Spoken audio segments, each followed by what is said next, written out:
What are the humans doing?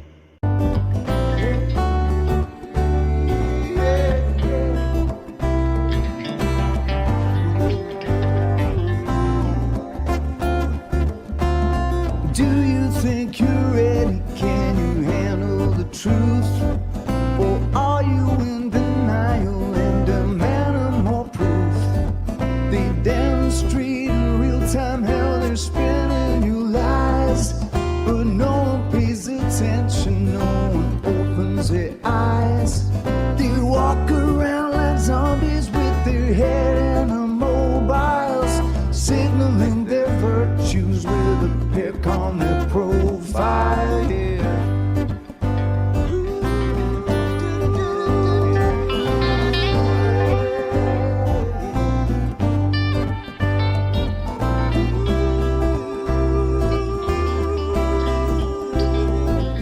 Signaling their virtues with a pick on their profile. So if you think you're ready, you don't need more proof. Conspiracy deniers are denying the truth. They fabricate our problems and pretend to provide the best solution, but we all know they lie. They lied about the weapons and they lied about health. They lied about the fact that they're transferring the wealth. You should really notice how they're pushing the fear. Keep everybody terrified and not thinking clear. Yeah. Everybody's not thinking clear. Keep everybody terrified. Yeah, thinking and not thinking. Keep everybody terrified and not thinking clear. When you do, you realize that this is a trick. It's getting really stupid now, they're taking the mic. Said, do you think you're ready? Can you handle the truth? Or are you in denial and demanding more proof? They demonstrate in real time how they're spinning you lies, but no one pays attention, no one opens their eyes. They walk around like zombies with their head in the mobiles, signaling their virtues with a pick on their profile. Yeah, signaling their pick on their profile. Make me suck the sushi off this stick. We interrupt this program for an important news announcement.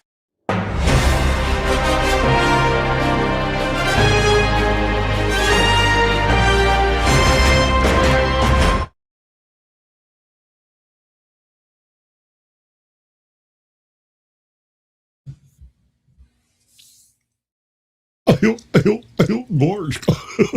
That's the most ridiculous thing I've heard. All right. So I just got a call. My pops is going to the hospital. I don't know how far that's going to go, so I'll be live until I'm either called away or it stops being interesting or I stop caring or something else happens that ruins absolutely everything I'm trying to do. And if any of that happens, well, vegan patriot as well. Yeah, I got him. I got a bunch of people in my backlog. I got about a dozen and a half I haven't added to the intro yet. Not a bunch. Come to think of it, I probably should update that, huh? What I should do. Welcome in, Brain Benders Banter. Good to see you. I missed you on the show the other night. Hurricane Perro, good to see you. We got Al Wine, who's floating around, and Scotty Waddles, as usual, teleported in before it even finished uploading. Like, I don't know how he does it. I kind of think he might be a bot, but I've actually talked to him face to face. So like, it happens, right? I come across something the other day that just kind of tickled my pickle so hard I had to go find like the full version of the beat, right? So that's what I did. I went and found the full version of the beat. Adam from the Bible lived to be like 1,000 years old. He did? Yeah, and his kids and stuff lived for ages too. I think it was punishment for eating the forbidden fruit, God's divine law of witness or something. I don't know, so people knew what went down. Wait. He lives that long after eating fruit? Yeah, why? Well, it's probably nothing but in Norse mythology, the gods gained their youth, vigor, and near immortality from the apples of Idun. Wow, that's a funny coincidence. Yeah. I mean, it would just make a lot of sense as to why God didn't want humans eating them. Right. Yeah, come to think of it, there's a story in Norse mythology where Loki abducts Idun, and then all of the gods grow old and weak because they can't have the apples anymore. Don't tell me you think the biblical god is actually Loki. No. Of course Okay. not. That would mean that Loki... Stop all the things from happening at the same time. All right. So this man's fixing to peel back an apple, right? He's really fixing to peel up maybe a fig. I don't know. But the thing is no part of what he says is specifically wrong. And that is disturbing as all get out. But I wonder how much of this is a byproduct of Christians having written about it, and how much of it is a byproduct of them altering their sagas having encountered Christians. I don't know. But they believe that time is cyclical and that what goes around comes around and it will all happen again. Killed all the other gods and then rewrote history to pretend he'd been the one and only god. Yeah, that would be dumb. Wait, but he couldn't get rid of everyone. Why? Wait, who's he keeping around? Thor? No, he's too much of a threat. But I do think he might have conflated Sif and Thor within the biblical character of Samson. The guy who got his super strength from his hair, and then when it's cut off, he loses it. I think that could be a weird form of... Welcome in, Gregory. Barbie Squatch, good to see you. You can get the link if you like. I might even put it somewhere special for you. Payback. Because of the time in the myths that Loki snuck into Sif's room and cut off her characteristic golden hair and got in a lot of trouble with Thor. And now Loki is making fun of the god of strength by pretending that all of his power just comes from his head. He's just slandering other gods. Why? Are you kidding me? That's practically the only thing that Loki does in the myths. He famously... Right? I mean, and not only that, he has a tendency of being in just the wrong spot in order to cause things to not be completed, right? When the walls of Asgard have to be completed by Brock in a certain amount of time, it's Loki that suckers away the magical horse that's dragging the blocks that causes Brock to fail to achieve his goal of building it in a day or a month or whatever it was. And because of that, Asgard doesn't pay Brock for building the walls, and the walls are never actually finished. And it is the lack of the walls being finished that allow Hel to actually get into Asgard in the long run, right?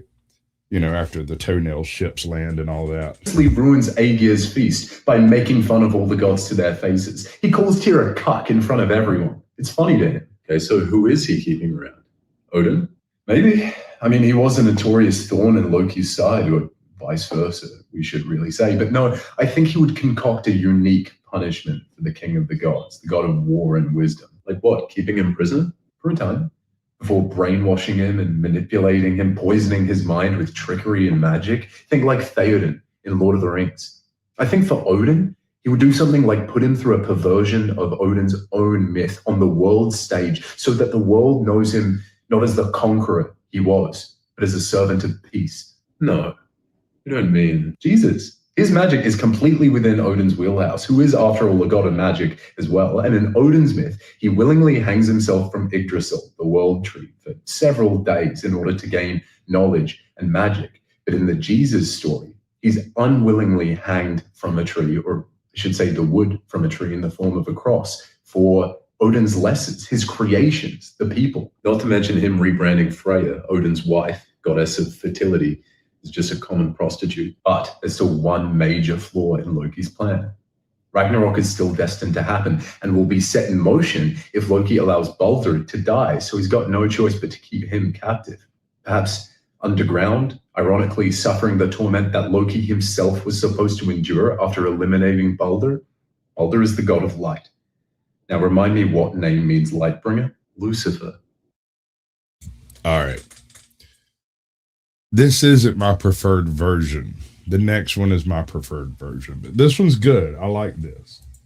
When Jesus is tempted by him in the desert, that's just Baldur trying to break Loki's spell. It's a boy desperately trying to reawaken his father. Right, so Loki has no choice but to keep him captive and in the meantime discredit and slander him so that people hate him. Even if Ragnarok comes to pass and the biblical army of heaven in Revelation comes, aka the Einherjar, they'll be on Loki's side. And even if Baldur succeeds in supplanting Loki as the monotheistic god, everyone's going to hate him. You know, I'm pretty sure that in Norse mythology, it's said that Heimdall's horn, Gjallarhorn, will herald the apocalypse when blown. And in Revelation, it said that each apocalyptic event will be preceded by the blowing of trumpets. It's almost as if the prophecy of Ragnarok stuck around and Loki had to find a way to spin it to fit his story. But while we're on Ragnarok, didn't you have a second theory that God... All right. I love this one because I see no reason why this one couldn't apply. God is actually Baldur, not Loki? Yes, so the other theory is that Christianity is just post-Ragnarok Norse mythology. And that's in keeping with Baldur being resurrected as a monotheistic god after Ragnarok. Wait. So let me just clear up this timeline. Loki tricks Hod, who is blind, into killing his brother Baldur. And that sets off Fimbulwinter, which in turn is a catalyst for Ragnarok, right? Exactly. Pandemonium, apocalyptic shit. And then once the dust is settled, a period of fire and gravel take place. The world essentially is reduced to some apocalyptic state where very few people survive in Midgard. The world tree literally shakes by its very roots. Basically, the sky's falling. It said that Baldur will be resurrected along with one man and one woman named Leif and Leifthrassir, like Adam and Eve. And get this, scholars think that they are just remanifestations of the first humans, Ash and Elm, where Adam and Eve lived in the Garden of Eden, Eden's orchard. Bingo. Now, Loki isn't reported to have survived Ragnarok, but I wouldn't put it past the trickster god of mischief to slink away during the chaos to what little remained of his daughter's realm, Helheim, where he could wait until he eventually shapeshifts into a snake to try and corrupt Ash and Elm into his favor, possibly even taunting the god of light to change his name to something meaning Lightbringer, Lucifer. That's not even mentioning the giants in the Bible. Goliath? Apparently he was only like 8 feet tall. Only? Well, yeah, him, but I'm mainly talking about the Nephilim, the biblical race of monstrous giants that God tried to purge with the whole Noah's Ark shebang. You think they're Jotnar? Are you ready for this? I'm ready. As ready as I'm going to be. What up, sweetness? How is that? How you doing? You good? Yeah, I'm good. Can you hear me? Not really. Okay, hold on. How about we do this? I cannot do this. You would think I would. No, ma'am. It's like you've got something stuck in your mic. Come on now. It's like your mic is in a totally different room. Is that better? Yes. Because it says full spectrum on my mic. Good job. I'm proud No, of hold on. It keeps trying to reconnect to my Bluetooth. you. All right. You good? So we should be good to go now. Awesome. All right. So where we're at now is modern Christianity is a post-Ragnarok apocalyptic state, right? Yeah. And we're just kind of kicking off where he's explaining how that's the case. Okay. Try that again. Hang on. Okay. Isn't this all just comparative mythology, religious syncretism, you know? But that's assuming that none of it is true. What if there's one real cohesive sequence of events that mankind has only glimpsed bits and pieces of, so we've had to fill in the blanks? Side note, the Leviathan that God slays is clearly Jormungandr. Okay, so how did the giants survive Ragnarok then? Same way Magni, Modi, Valley, and a few other gods did.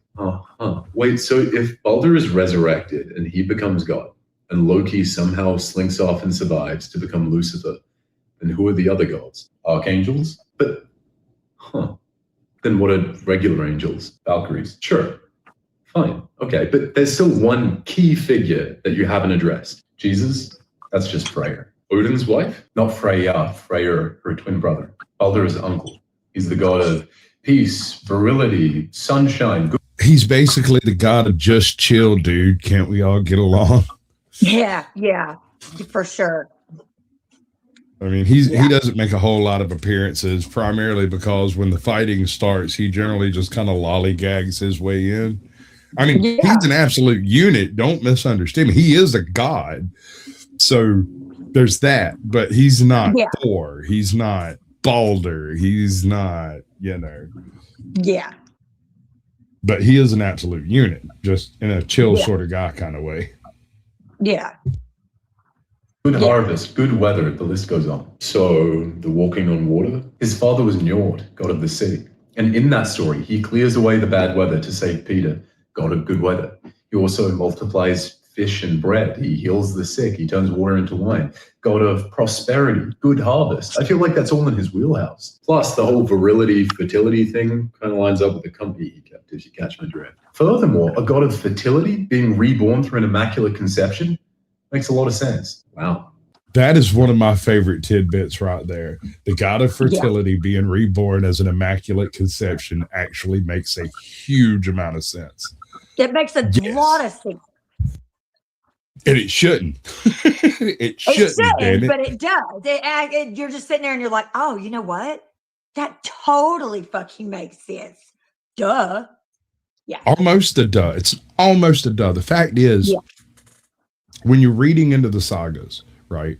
When you get down to the nitty gritty of it, there's a lot of wild mathematics in there that just blow your freaking mind when you get down to it. Like the number of spears and shields that make up the walls of Valhalla, the number of the length of the walls of Asgard, Valhalla, the all of that.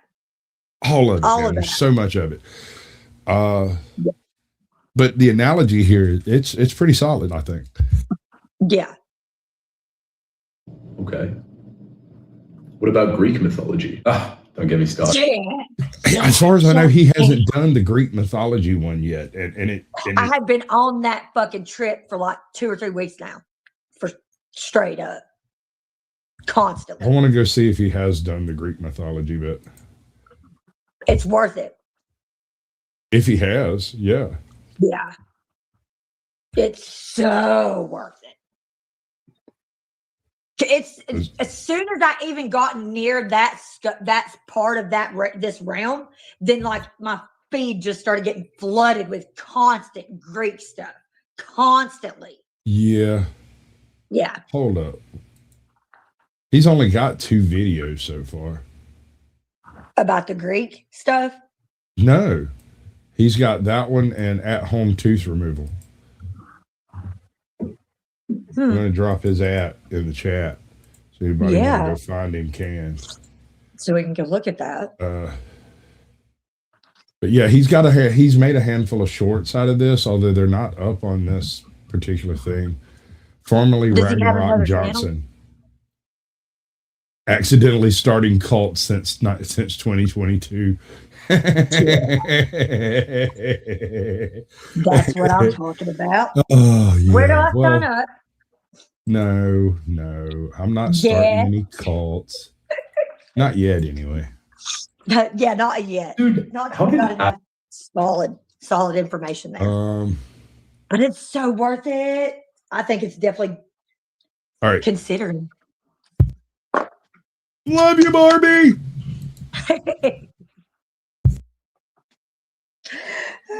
If I start a call, are you going to join it?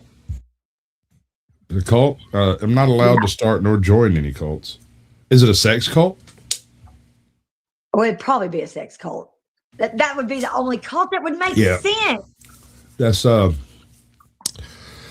going to be a like surface no. It's We'll come back to that What later. up, Dennis? Welcome in. Sig, good to see you. Welcome in. Yeah. Let's see. Yeah, we'll come back to that. But first, Yeah. I want to know what it takes to uncover a covert narcissist. Oh, covert narcissism. It's a confusing one, right? So let's talk a little bit about it because this insight might help you understand a bit more about it. So there is so much misunderstanding with this term, Cherie, covert welcome narcissism, in. right? And everyone's using it in different ways. People who do sort of the academic research, the I thought, narcissism well, researchers, I don't know. I didn't see a they raid pop actually up. believe it means the element. Did I? I don't know if it'll tell me over here. But I'm all down for raids. Raid it up. We biking as hell over in this motherfucker. Elements of narcissism we don't directly witness. For example, we can't really see a person's thoughts or beliefs. Well, I thank you for the raid, or at least for the perceptions. attempt. Now, obviously, those covert things in their mind easily convert over to overt narcissism, which is the observable stuff. The words they say, the things they do, and the overt arrogance, the entitlement, demanding attention. Why am I waiting in this line? That kind of thing. Now, for a long time, people have used the term covert narcissism to mean the same thing as vulnerable narcissism. A lot of people would argue that's not an entirely accurate usage. Vulnerable narcissism. Did Sarah raid me? I didn't get a notification if it did. I thank you, Maters. I appreciate it. If not, I guess you just happened to fall down the wrong hole there, ma chérie. Anolani? Ma chérie Anolani? I like that. I like the way it feels in my mouth. My mouth. You good, girl?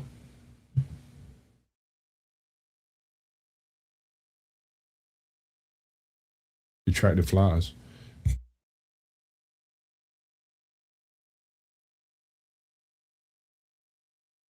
In contrast to grandiose narcissism is, of course. Oh, no, you're totally muted.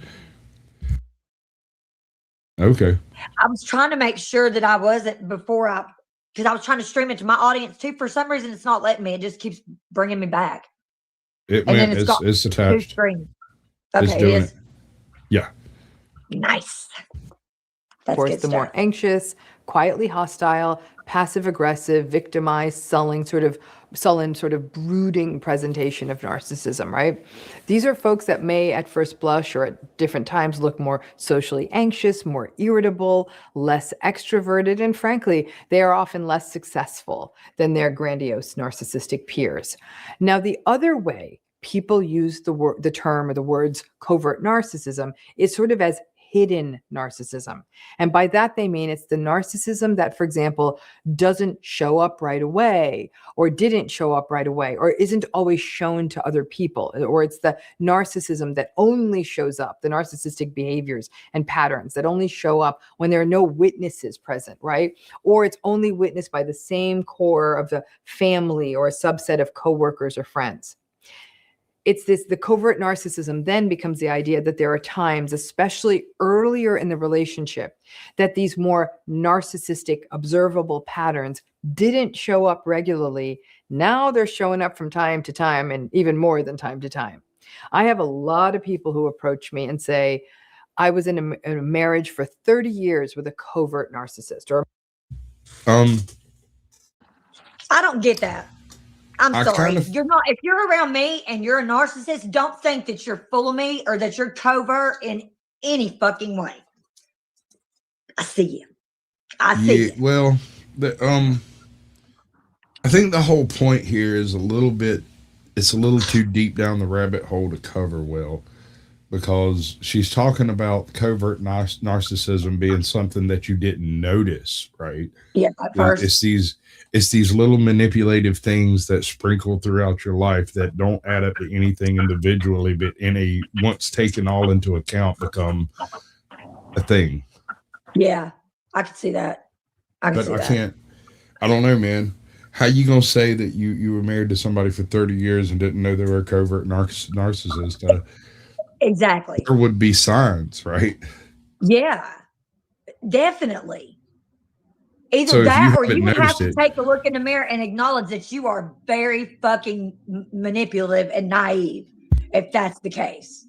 But I'm not believing that. You're not going to convince me of that. I'm not likely to be one to convince that you just for 30 years didn't believe that motherfucker was a narcissist. Hold on. Let's try this. I had a buddy of mine who didn't know for like, or purported to not know for like 8 years that his wife was a hooker. So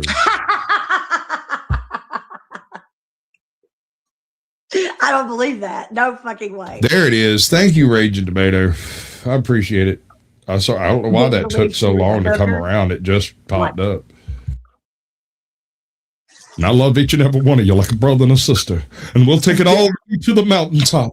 And I'll talk to you from the very soul of your being and bring you directly into the great bosom of the Almighty himself. If I start a cult, you motherfuckers better watch out. Because I will save your soul, I will save your daughter, I will save your wife, and I will save them all for me. That sounds pretty accurate. That sounds pretty spot on. For sure.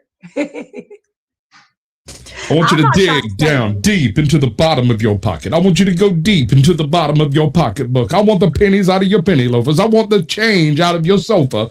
I want every dime you can deliver straight unto the heart and soul of my wallet. Bring us your children. Let's raise an offering. Come on. I would lean into that type of stuff a bit more, but hey, there's the people are. All 34 of you. Welcome in. I appreciate y'all coming through. We got cheap music gear. I don't know if Sig came from over there or not, but welcome in, Sig. Good to see you. Mashari Anolani. Anolani. I like saying it. I'm going to say it more. Cheap music gear. Everybody likes cheap music gear, right? I mean, of course. What is that, like a triangle? Or is it like one of those plastic recorders? Just curious. Everybody chat, pop in chat so I can say, hey, I love each and every one of you like a brother and a sister. I love each and every one of you like a daughter and a son. I love each and every one of you like, fat kid with cake. Yeah. Yeah. We're doing covert narcissists and how to make them show their true selves. My mother all my life has been a covert narcissist. And when I ask them for clarification about what did they mean by that, it's usually what they describe to me is sort of this hybrid. Oh, brother, we got 80 proof coal in the chat. Got auto sent from the end of Sarah's show. Well, I thank you, auto send, for sending me some 80 proof coal because I was needing a little bit of drink. Yeah. That's only 40% coal. What's the rest of you? Yeah. Oh, yeah. It's like a kazoo. There's little tykes and bell sets for toddlers. Yeah, that makes sense. Yes. That's exactly a vulnerable narcissism and a more hidden narcissism. It's not the big, bright, shiny, in your face, malignant or grandiose narcissism. In most cases, covert narcissism is a mashup of vulnerable narcissism and this sort of idea of hidden narcissism. Like I said, it's not the in-your-face, grandiose, arrogant, preening, bragging, pretentious, show-off, status-seeking, look at my new watch, validation-seeking narcissist that you tend to see on your Instagram feed. This is something quite different. Now, the important thing to sort of be aware of is that a lot of narcissism, and any form of narcissism, does remain hidden or covert. Because the really unsettling, uncomfortable, icky, antagonistic, narcissistic stuff doesn't show up in these people who we... So what does it mean if the parts this woman is complaining about are the parts that my wife likes about me? I don't know what to make of this, because I've always had a slightly narcissistic tendency. When I was younger, I never frolicked on that side of the fence at all because my pops was like a super stoic, right? He's so stoic. Anything that would reflect upon him in any direction was immediately shut down, just in general. And so, like, the types of things I would end up having to do is if I was talking too much, he'd make me bite my finger. So I couldn't talk anymore. Right? And that kind of stuff. Like, used to that kind of stuff over time. Yeah. And I just shut up. I just completely shut up and stopped talking to people in general. And as such, the only time I would speak up is if I thought of something funny. Most people hear funny and become offended because there's always got to be a butt to the joke. And at the time, I didn't understand humor well enough to make my jokes non-threatening and painless, right? And so the jokes were just savage. It was just raw humor. We're in the South. It's different down here. Humor can be different real fast. Oh, man, Abe. Like super fast. Good to see you. I didn't always get that either as a kid. Well, anyway, I was able to resist that whole pressured speech thing by force of sheer will. And as a byproduct of that, I made it out of high school and into the job force before I was placed in a position where I was forced to actually talk to people. And as soon as that took place, suddenly, for one, I lost my job. Whoops. And for another, I realized that I can't work for certain types of people. Yeah. If you can't take a joke, I'm probably not going to be working for you for long. You know, if you're easily offended, I'm not the builder for you. I'm not going to be working for you long at all because I'm not going to apologize when you get butthurt and you come to me expecting me to be all fucking, ooh, I'm sorry. That's not happening. Wrong girl. Wrong chick altogether. Ain't nobody sorry when they hurt my hyperbole. Because you can't spell good. All right, see, you get a participation trophy for that one, bro. Everybody hit that like button before y'all wander off somewhere else. Yeah. Maybe touch the little heart button over there and make some little things flutter up in places. Make it feel special. Well, you can touch me in my special place if you want to. Of course. But just you. No one else. Or if you get real froggy, you can toss me a couple of bucks of my Cash App. It's streaming around absolutely everywhere. And until then, we're going to try to figure out how to find a covert narcissist that you've lived with for 30 years. Later on called covert narcissists until they are triggered. Now, I know people hate this word triggered. Use whatever damn word you like. If you like different words better, when they're activated, when they get set off, when they feel threatened. But it takes that for their narcissistic stuff to show up. So let me give you some examples of the kind of stuff that can trigger or activate or threaten or set off this covert narcissistic person. So first, there's the sort of in-your-face stuff. I have a theory. I haven't seen all of this video. I just like the topic and I like the chick. Here's my theory. It's going to be the word no. That's what's going to set off. It's going to make them expose themselves. Super duper, like, holy wow. Life hack. What you reckon? That's a bad pause. Again, this is more over. There we go. Now we can bird hands our way straight through this. You know what the bird hands are? When a chick starts pecking points at you. They're like freaking out. No. They don't want to be freaking out. No. When they're doing this, when you have somebody talking to you and they're sitting there doing this number at you, I swear to God, the first time I ever encountered that trash, right?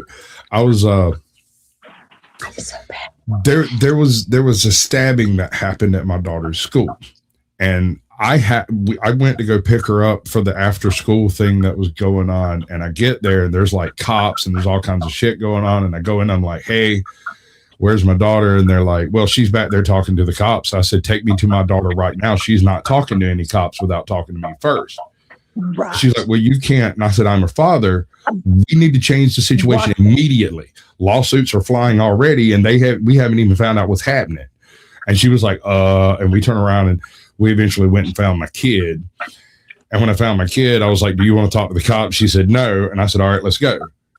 And the teacher stopped me. She reached up, put her hand up, and she said, now listen to me. She's going to talk to those cops. And I'm 6 foot, you know, I'm a big boy. And I leaned straight over her, looked straight down on top of her, and I said, no, ma'am, she is not. She will talk to me before she talks to anyone else. And if she doesn't want to talk to you, then arrest me. And I looked at the cop. I said, "Are you going to arrest me?" He said, "I got no problem with you, Sasquatch." I was like, "All right." So now, I wish cops treated me like that. I wish. The second school with they that guy. think they got a chance to jack my ass up, they're jacking my ass up. And then ask Worst questions words later. ever. Yeah. The worst words ever. Let me see. "I am from the government and I am here to help." Stuff we can see. The stuff that can trigger a narcissistic person include criticism, constructive feedback, you as the other person in the relationship being recognized or getting an honor or getting a promotion, a friend of theirs doing better than them, a person being rude to them, a person doing something like trying to cut in front of them in line or doing what they perceive as taking advantage of them, a person not giving them something that they think they're supposed to get. Welcome in, True Keys 72. Good to see you, bud. Appreciate you coming through. Hit that like button. Touch my heart. Send me some money. Send her some money. Send some random person in the chat some money. Like button? What I want y'all to do. The algorithm depends on that. Exactly. The algorithm loves that shit. It's kind of like finding the sweet spot on your girl, right? Yeah. That's exactly. It's exactly like that. It's exactly. The funny thing is, you know exactly where the like button is. And it's free, by the way. It's free. Free.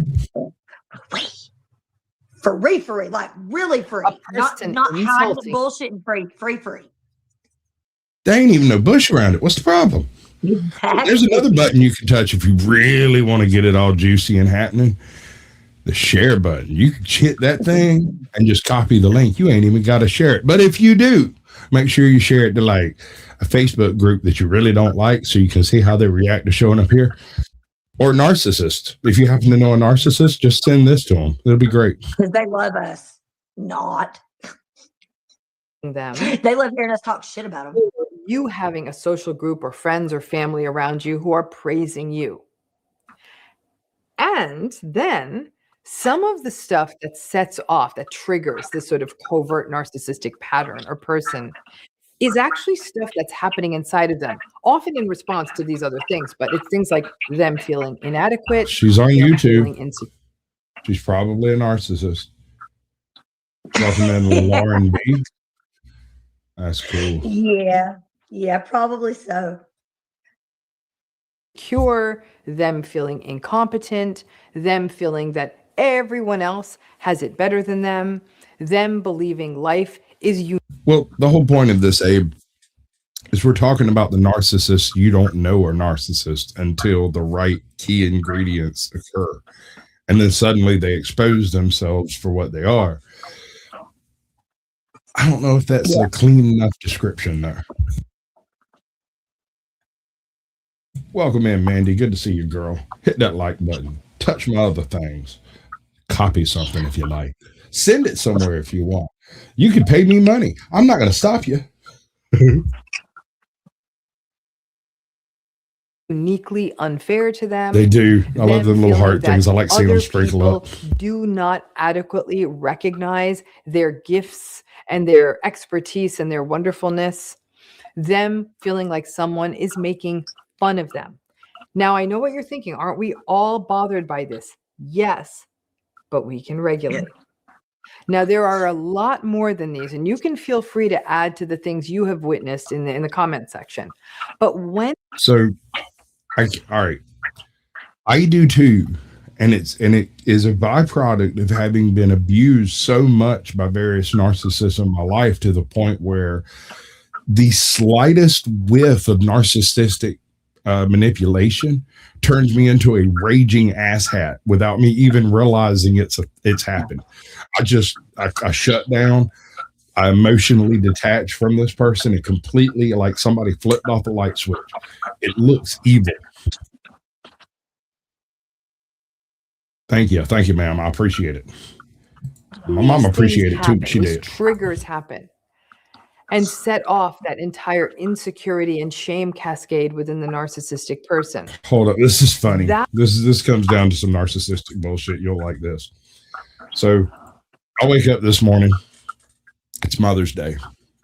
So I send the mothers in my life a little happy Mother's Day doohickey, and I do the thing. About 20 minutes later, I get a phone call from someone who shall remain nameless. It's like, have you called your mother today? I said, absolutely not. He's like, you haven't talked to your mother today? It's Mother's Day. What's wrong with you? I said, there's nothing wrong with me. I just haven't talked to my mama today. He said, well, you need to call her. I said, can you do me a favor? He said, what? I said, can you get St. Peter on the line? He's not picking up for me. I'm so sorry. I know, dude. I know. It was still pretty funny though.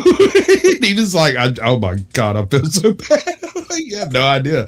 I feel pretty shitty too now that you bring it up. I'd like to talk to my mama. I ain't talked to her in a long time. You need to call I'm sorry, Abe. I know it's kind of a touchy-feely kind of thing, but yeah, for some people that don't have the luxury of being with their mom today, I'm really praying for you because I can't even imagine how that is. My mom is still around. I don't know what I'd do. Yeah. I think I know. I mean, my pops like literally just went to the hospital with some kind of kidney problems. I don't know what yet. I'm waiting on the phone call to find out whether it's he's like what 10,000 years old. There's no transplant for that guy. That's not a thing that's going to happen. So no, dialysis, maybe. Antibiotics, maybe. Well, I mean, I don't know what it is. There was some discussion about dialysis on the phone, like in the background while I was talking to my brother, and he's supposed to show up and he's supposed to call me in a few minutes when he knows something to let me know what the fuck. And I was like, well, I've already got a live stream scheduled, so I'm going to do the thing. And if shit happens, life sucks, we'll deal with it, right? Right. Yeah. That's all you can do. You can prepare, and you can prepare all you want to. Still, it's not going to have you prepared like you want to be. Really. Absolutely, Mandy. That is when this covert narcissism becomes overt. And what you might see is very loud, almost unsettling displays of anger. You may see really long-term passive aggression. Welcome in, Gypsy and the Vanilla Gorilla. I'm glad you're here, folks. That's nice to see. I appreciate it. Hit that like button. Touch some other things. See if you can find a good spot. Maybe even a little heart thing. I don't know what the heart does, but it's really cool when it's over there like lighting up and shit. It makes me smile. I don't know why. I just smile a lot. It's like, oh, it's kind of like rubbing my sweet spot. Who doesn't like hearts? Really. And if you don't, then you need to check yourself, man. You probably got problems. You probably a bitter bitch. I'm just saying. My cherie, much love. I appreciate it. That's not that. I really don't want to go too far down that rabbit hole until somebody tells me something more than what I've been told. Because I know my pops, and let's just say I'm not very confident in his ability to dealing with a regular medical activity like that. If he can't drive to it his damn self, he's probably not going to go. Or at least we're going to have to literally go and cat of nine tails his ass into a cattle trailer, and lock him up like you would a cow and haul his ass up there. Like, I'm not joking, man. You're going. Yeah, no. Let me tell you, a few years ago, he came down with a really, really nasty flu, right? And everybody got the flu and everybody got over it, but he didn't get over it. And I don't live in that group anymore. I live separate from them. And so I got the flu a little later. And when I got over the flu, I went out to go see him. And I had gone out there before he got sick. And then I went back and he's fucking laid out. And I'm like, dude, what's up? He's like, well, I just can't shake this thing. And I'm like, how long have you had it? A couple of days. And I called my sister. I'm like, how long has he had this cold? She's like, 2 weeks. 2 weeks. You get him out of that bed, tell him to go to the hospital. You do it. And I was like, oh. And I hung up. I looked at Pops. I said, get your shit. Go get in the truck. He's like, no, I'm all right. I looked around, which is exactly what he would have done. Yep. Like you get in you the damn mistake car. that for a request? I didn't Yeah, say, like, hey, Papa, will you please go get your things and go get in the truck? I would like to do so. No. I said, listen, you fuzzy bitch, Get get in your there. shit. Get in the truck. Get And he in sat there. there for he stared fucking laser beams through me. Yeah, but he was still getting in there. But the whole time I'm just standing there. There's nothing. Nothing is waiting, happening. like, I mean, it's dude, are we gonna do this today rock or of Gibraltar, baby. And he goes, they stubborn though. And the older But they get, here's the thing. worse it gets. The worse it gets. My brother is a little OCD. My sister has a little bit of a learning disability, and I'm full blown autistic. When I set my mind on some shit, there's no point in really go ahead. I don't care. Go ahead, do whatever fucking bullshit you want to do. My I'm like, you autism is call going it to the plow Army straight through it. National Guard. I don't give a fuck. It don't matter. I don't care. It If don't it's matter. in my mind that I'm doing Army it, Corps I do it. Engineers, it don't matter. You ain't stopping this from happening. You might slow it down. You may delay some stuff, but inevitably it's going to happen. And that's what he saw when he looked at me. I'm like, get in the truck. And he's like, nah. I'm like, get in the truck. He got up, put his shoes on, got dressed, went and climbed in the truck. And I drove him to the hospital, walked him in. And he's like, I'm not a 10-year-old. I'm like, well, stop acting like one and do the paperwork, man. You blue. Look, you're half Indian. You're half Native American. You're fucking blue, old man. Please do me a favor. Go in here and do a breathing treatment, if nothing else. All right. My dad is the same way. I had him on intravenous antibiotics, daily nebulizers. They had him in like the little fucking humidified hood thing for a couple of days. Yeah. Yep. And Dad's been in a hyperbaric chamber before. All kinds of shit.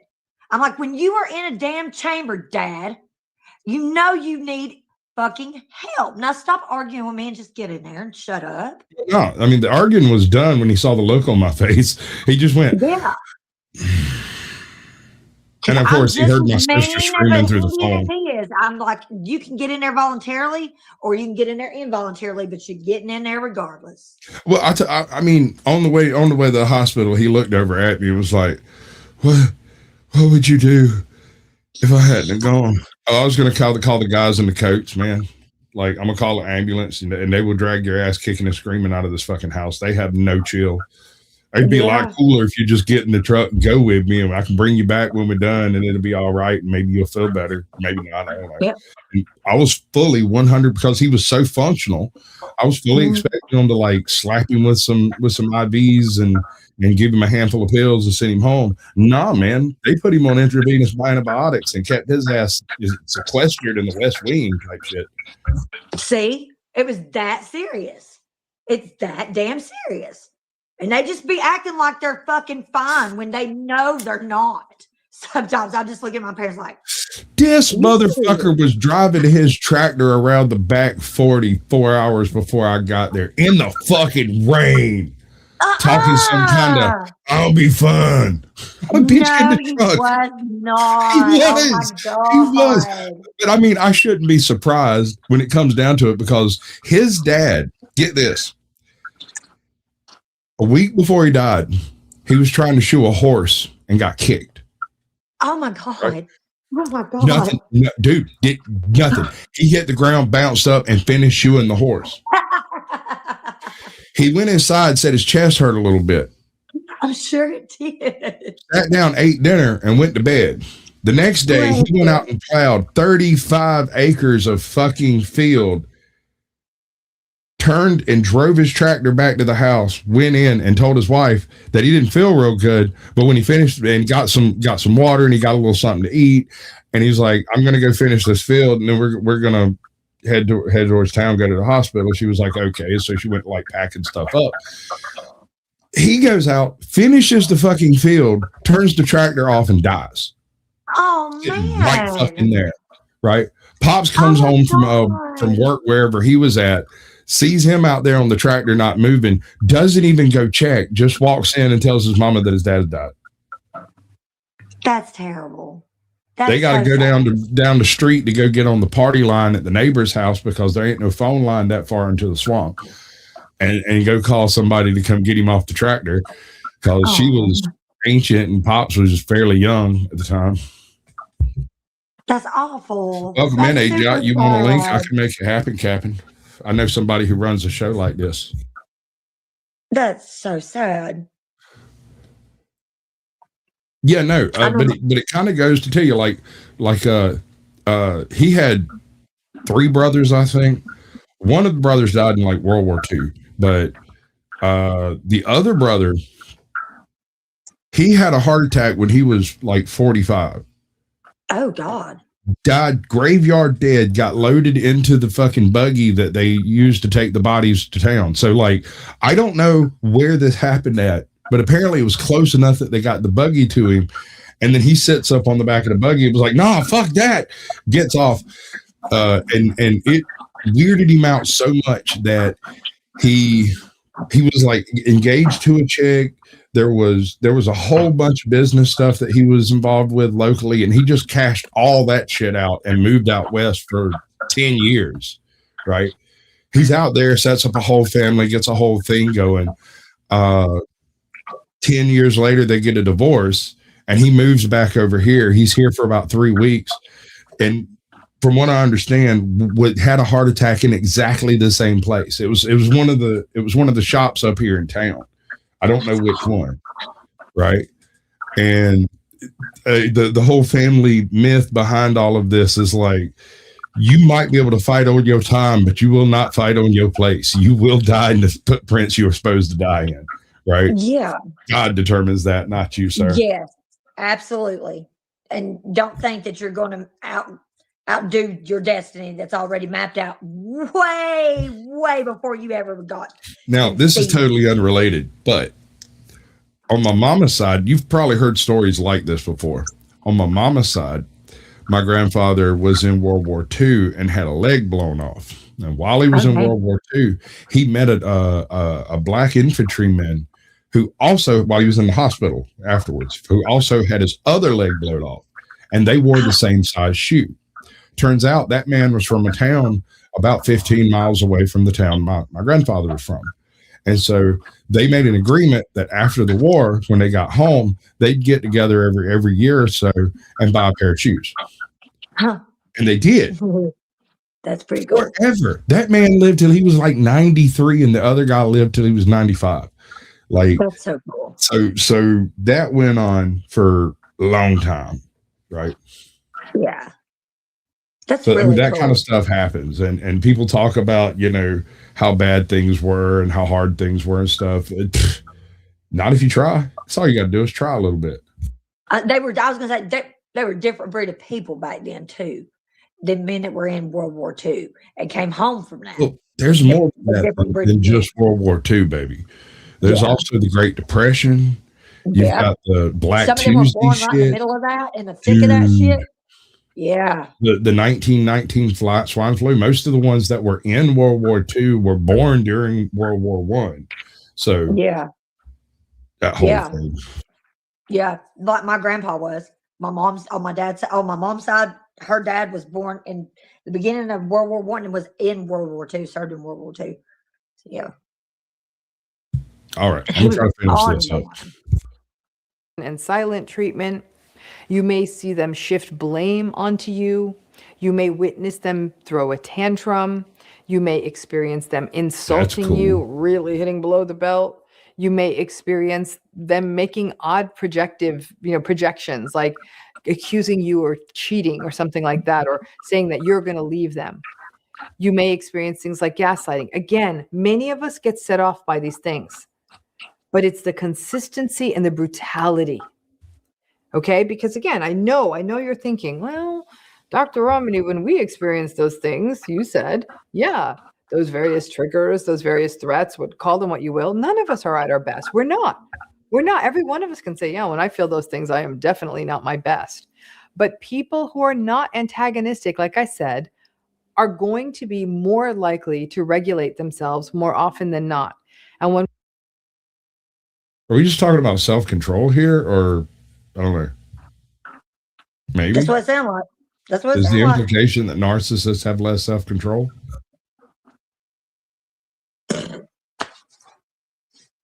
Don't get me started on that. There it is. Pain is a funny thing. No one else can see it. They can't tell it's happening except for by the body language and look on your face. And so that is I don't know how disrespectful it is to tell him to stop asking about your pain. He cares. What else is he supposed to do? He can't help it, but he can at least share it, I guess. I don't know. I'm a father and I have to deal with my daughter on occasions, and I know I'm being annoying, but I can't help it because I care. Yeah. You know. When we regulate ourselves, that means that we can take responsibility. We can breathe. We can remain aware of potentially our contribution to a situation if that's relevant. We can be open to the feedback, even if it's uncomfortable. We can be aware of other people's feelings and not scream at them. We might take a walk. Like I said, we may breathe. We may cry in private. And even if you as a healthier person or anyone as a healthy person doesn't respond gracefully, maybe we do keep it up. Maybe we do yell. Maybe we do get passive aggressive. A healthy person will apologize and own their behavior. It's the triggers that make the covert. I wonder about that, though. I know a lot of people who choose to not own their behavior, and not all of them are narcissists. Some of them are just lazy. They choose to believe things that aren't true. Like the whole victimhood concept of it's everybody else's fault because they victimized me into the situation I'm in. Well, if you look into your decision-making history, I'm willing to bet you'll find that you decided to be there at some point. If you're an adult, you're going to have to start taking responsibility at some point. You're going to have to grow the fuck up. What up, Connor? Welcome in, brother. Appreciate you coming through. Hit that like button, touch my little heart button over there, hit the share button, and do some other things. I'm gonna put people to work today. That's what we doing. We working. We playing. Y'all have fun. And seeable, and it can take a minute to understand this pattern, especially, for example, if the covert narcissistic person is actually often a little bit more mild-mannered.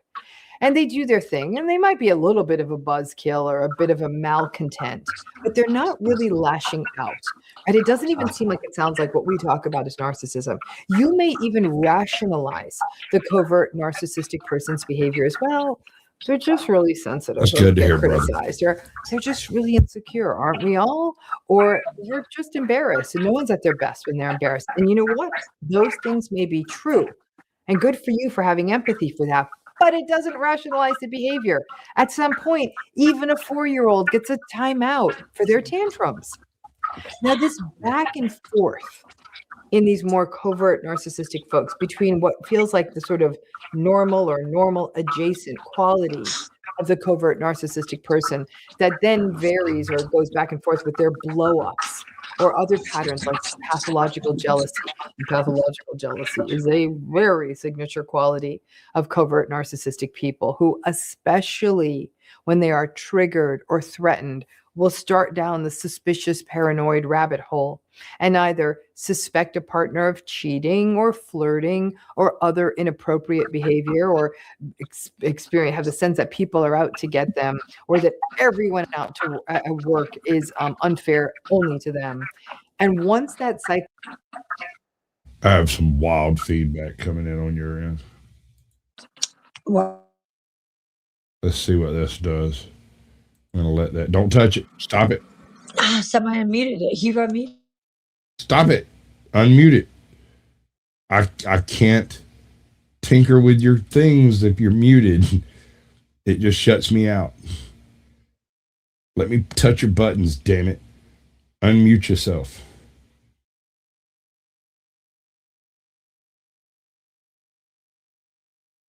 I can't unmute you.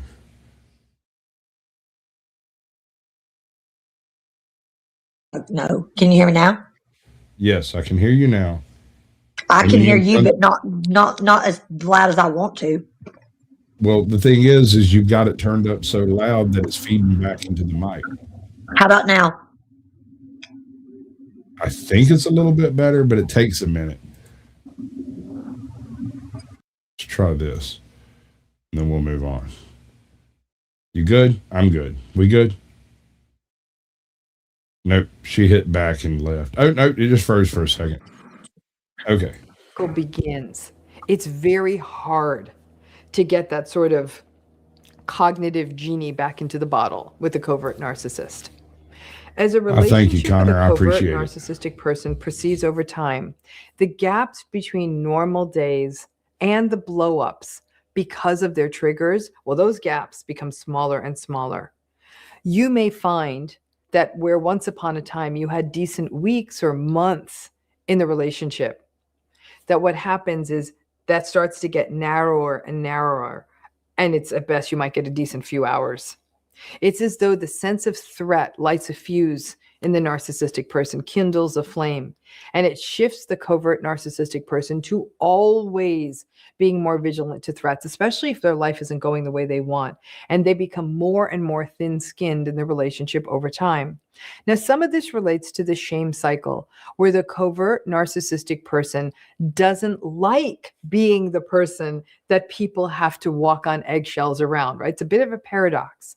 But if people don't walk on eggshells, then the covert narcissistic person blows up or withdraws or withholds. But isn't that not a covert narcissist trait? I mean, to withdraw, sure. To blow up, that's not covert. There's nothing covert about that.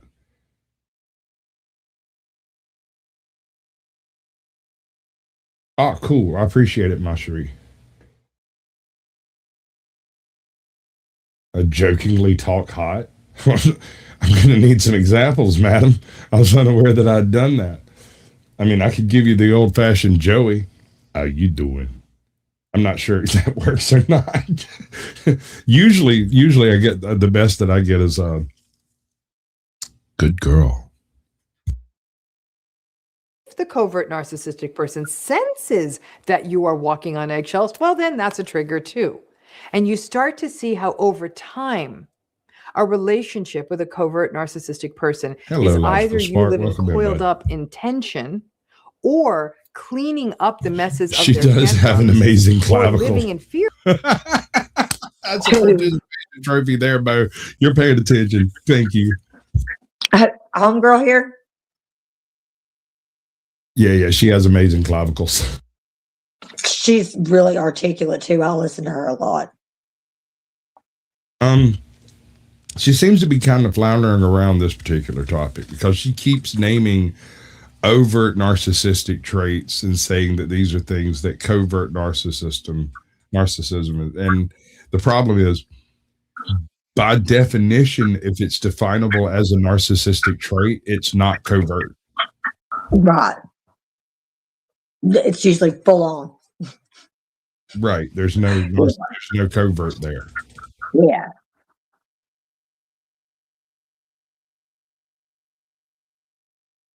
Of their tantrums or living in the bizarro world of silent treatment. Now, when you look back at one of these covert narcissistic relationships, whether you're still in it or not, it becomes eminently clear what their triggers were. The pattern starts to show itself. But because in almost all of these cases of covert narcissistic folks, you don't have that kind of easy to see, shiny, arrogant, prancing, grandiose narcissist. At the times when the covert narcissistic person is not activated or threatened or triggered, the relationship can kind of feel normal, maybe not always fun. The covert narcissistic person you might even have the experience of them as being sad or sensitive. And then you sort of feel your hands are tied. Because even once you recognize that this is a whole insecurity, sensitivity, imposter thing, well, you can't point that out to the covert narcissistic person saying, I get why you're angry. It's about your imposter syndrome. Because then more shame, more anger, more dysregulation. And then it becomes patently clear you can't win. The paradox of the covert narcissistic relationship is that unlike relationships with grandiose narcissistic folks or malignant narcissistic folks, these relationships tend to pull more for pity and guilt from us, as well as the usual stuff like frustration, self-blame, confusion, rumination, all the usual narcissistic abuse fallout. Because the insecurity and social anxiety and shame are right there, kind of right under the surface, you may have found that in that relationship, you did kind of feel bad for them. Because again, it's almost like that shame and frustration was almost starting to pop out under their skin. And if you have empathy, it gets tough because that means that relationships with covert narcissistic folks may be the most difficult to get out of psychologically. Listen, malignant narcissistic relationships are very tough to get out of because of the very real fears of post-separation abuse. Grandiose narcissistic relationships can be very hard to get out of because it's actually kind of fun and you know they're going to replace you just like that. But these covert narcissistic relationships can often leave you feeling like you're the bad one for being frustrated with them or wanting to leave. And it can be very difficult to break out of that cycle, even after you. How long am I smelling a little bit of bullshit here? It's like, this is like the par for the course, like most of the case. No. Yeah. No, ma'am. I don't know. I try not to deal with people that are narcissistic. I really don't, because I know that I'm not going to have but X amount of fucking patience for that shit before I fucking snap. But what I'm getting at is she's naming overt things that you respond to, and how if you don't respond to it correctly, yada yada yada, right? Yeah. But not responding to it in an enabling way is responding to it correctly. I kind of feel like she's swimming upstream on this one. Wait, you don't want to respond to it and then keep enabling it, do you? Look at this. Oh my God, I didn't mean to do that to her. I know her face. All right, boys, smash or pass. That's good stuff. That's good stuff. That face right there. I don't know if I'm going to want to roll over and wake up to that. That face right there. Did you take out the garbage? Did you take out the garbage? I bet you didn't, girl. I bet you didn't. Ain't no way you took out that garbage. Nope. You getting up early to do that shit in the morning. Damn right. But once you unearth that pattern of threats and triggers that set off this covert narcissistic pattern, and you then can see it, and you know exactly which triggers do, it's like breaking a code. And it will be eminently clear to you how this relationship works from that point forward. It doesn't necessarily mean that seeing it this clearly makes it easier to navigate the relationship or leave, but you feel less crazy, and that is worth something. But again, I can already hear you through this screen that some of you are saying, oh, I'm insecure. I'm insecure because of this relationship. And when I'm insecure, I'm not at my best and I'm not always regulated. And sometimes I do lash out. If you're not insecure in your relationship, you're not doing it right. Facts. I don't mean to be that guy. I really do. But if you're not worried about your significant other, or not, maybe not worried, if you're not concerned at the possibility that your significant other might go do some stuff that you don't approve of, and it could be different things. It could be, then you lame. You fucking lame, dude. Well, not that you're lame. You're not doing it right. And I'm not saying chasing them around and having them followed and staying in all their grits and cheese and all of that. I'm saying just keep track of what the hell's going on in your spouse's life, and they will appreciate it. Especially if you show up that one time when they don't have to remind you. Yeah. That kind of stuff. Yeah. It's like, I don't even know my significant other's phone number 90% of the time, bro. For real.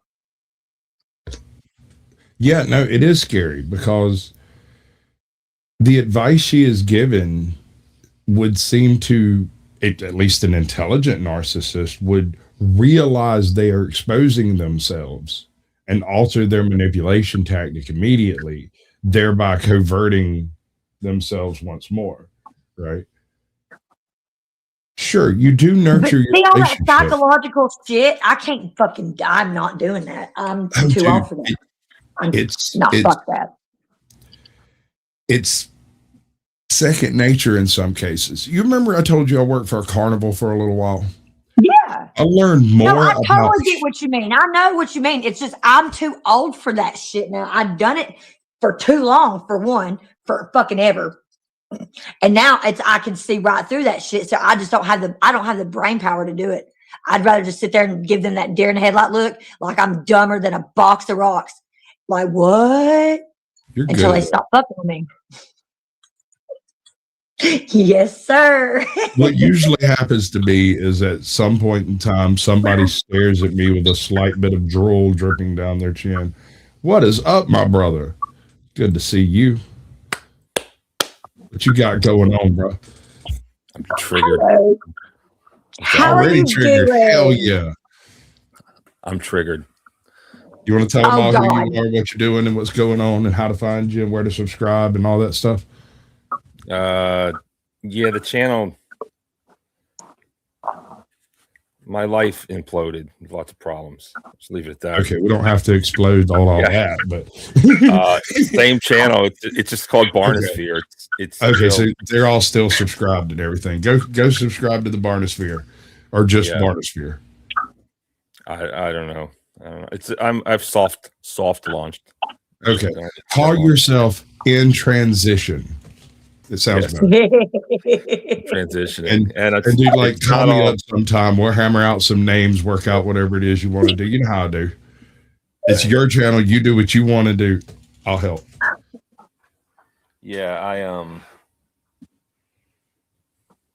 That being in transition's hard, ain't it? It's fucking hard. it's hard, but I got to beat it. I had to fight. It's, I had to fight. you know and what's get out. difficult about it is the You got this, opportunity. man. The what? The opportunity. You could do anything. You are not tied down to any particular subject, topic, format, anything. You're in transition. You can do anything you want. You could stop screwing around tomorrow and go film dogs at the park for the rest of your YouTube career. If that's what makes you happy, I'd help you. Yeah. I appreciate that. Yeah, no, it's not all politics now, because the politics is just, I don't know, it's forever war, I guess, is what's happening. Because they're going to fucking keep lying no matter what. They're going to keep lying, period. Yeah. That's their standard modus operandi. Fucking assholes. Yeah, but you trigger me. First off, I don't really like Dr. Romney. I'm familiar with all these, psychologists, YouTube, and she's like the narcissist queen. But I don't agree with everything she says, so I kind of don't like her. I don't either.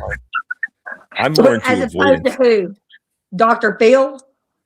No, I no way. No. Is he even a real doctor? But Peterson?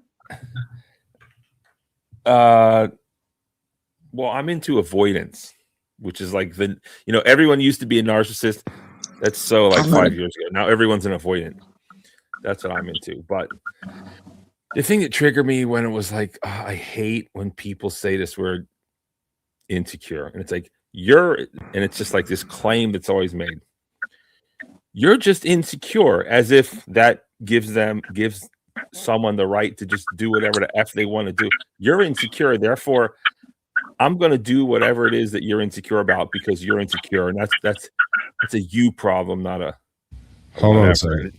One second. Like, hey, Em. Yeah. I need you to go Vox, okay? Like, mute up when you're not talking. Thanks. Thank yeah, you. it was annoying. I could get it under control for a few minutes, but then it would go back to echoing back there, and she can't hear us if it's not turned up loud enough. But if it's loud enough, we can hear us, and that's no good. Anyway, insecurity. This whole thing, you're insecure, you're controlling. It's like, no, I'm not insecure. Or even if I was, who cares? What makes you think I want you hanging out with a bunch of dudes, especially a bunch of ones that you banged or whatever. Like, hello, like that's I'm supposed to be okay with. I'm supposed to prove how secure I am by letting you hang out with like a bunch of dudes. Like, bitch, no, you're just the wrong bitch. And there's a difference between being insecure and not trusting your punk ass. Yeah, but she don't got to be a hoe. The fact of the matter is, at this point, if you have to explain shit, it's the wrong person. They just don't give enough fucks about you. If they gave a fuck, if they fucking cared, if they really wanted you, then they would show it. And if you got to sit here and try to convince a grown-ass bitch why it's a bad idea for her to hang out, or whatever, a grown-ass dude, why, I don't know, sleeping over your baby daddy's house or something is a bad idea, or whatever. Sure. You're just gonna you can't take that person seriously. You just can't. That's not insecurity though. I mean, that's perfectly rational decision. Is like, no. What do you mean? No, you can't tell me what to do. No, I can't. And when you get back, all their shit be sitting in the fucking garage, like already packed up, ready to go. Everything. You can't even say I tried to steal nothing because that's my fucking sweater, bitch. It's just math. It's just basic fucking math. You know, it's. But the dude, and it's like this own, like, I'm gonna shame you by calling you insecure, therefore I can do whatever I want. Yeah, I'm not playing that shit.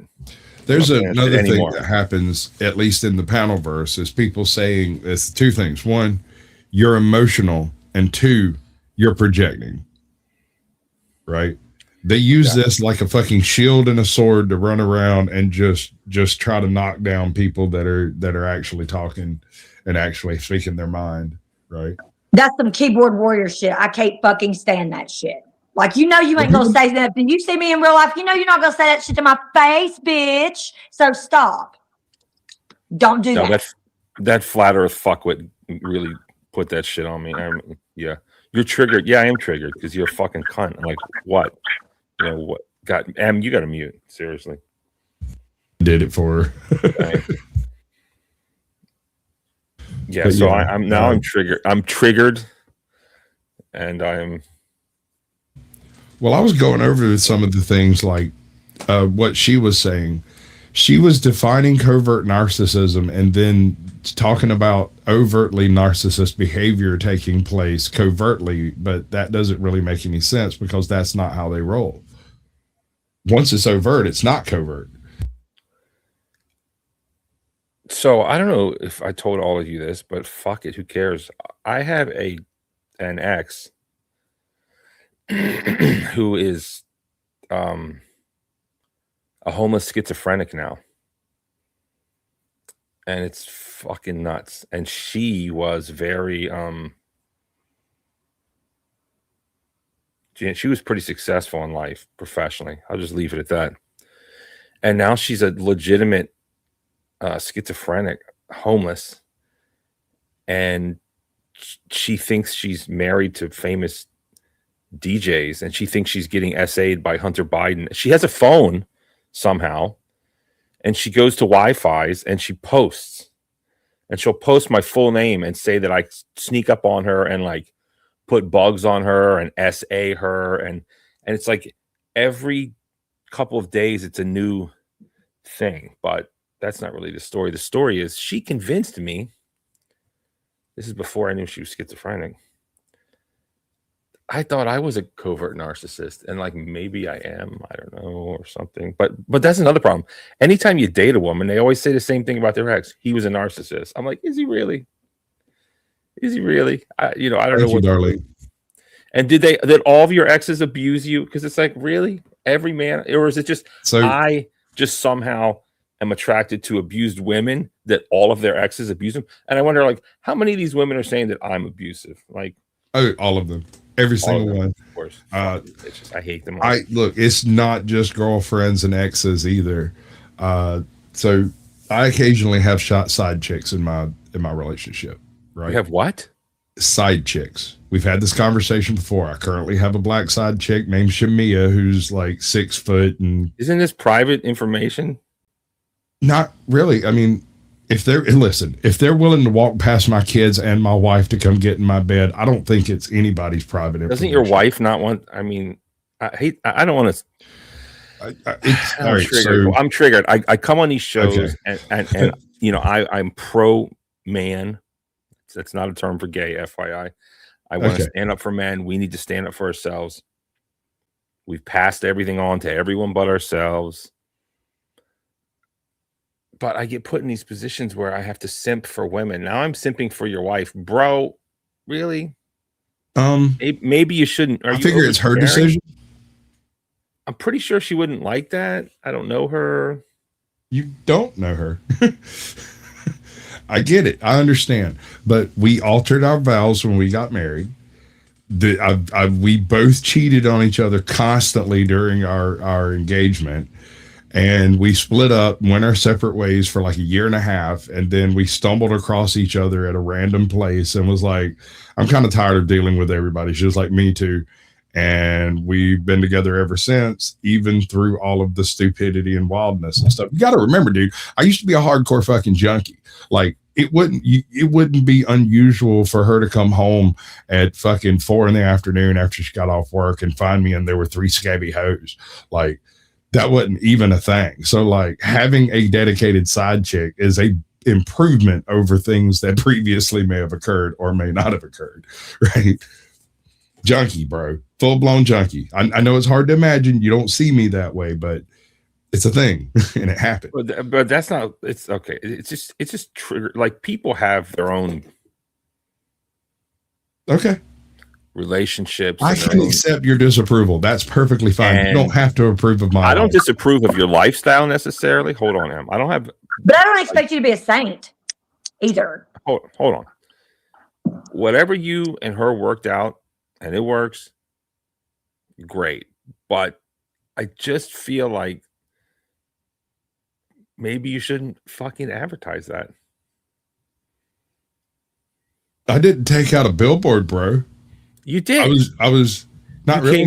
You came on the world's best YouTube channel, Caucasian Sasquatch, and just broadcast it for the masses. You may be president one day, and they're gonna put this right front and center. They certainly are, and I'm gonna try to bring in freaking rights for side chicks, dude. Like,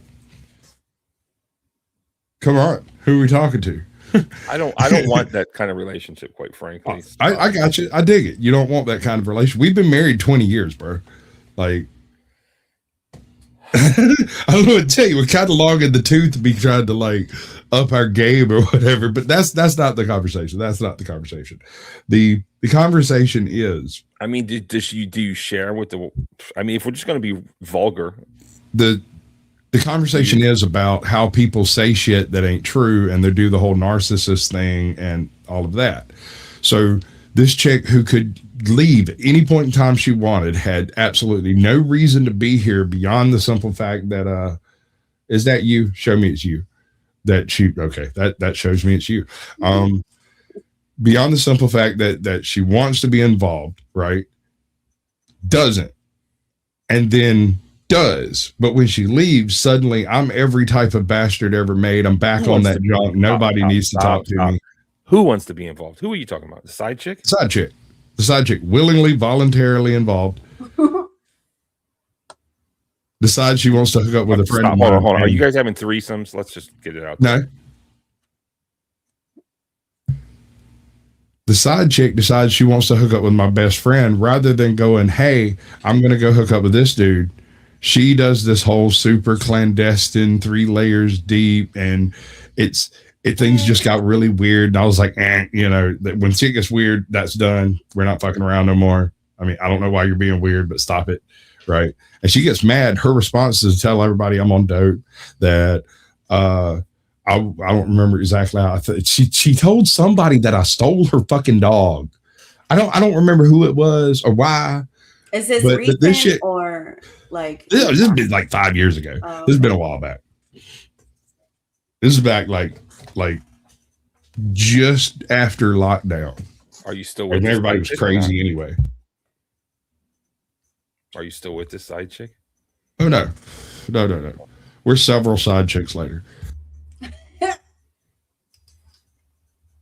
I'm just sure I appreciate the disappointment I see in your face right now, bro. Like, what's up? Again, I don't like that you advertise it.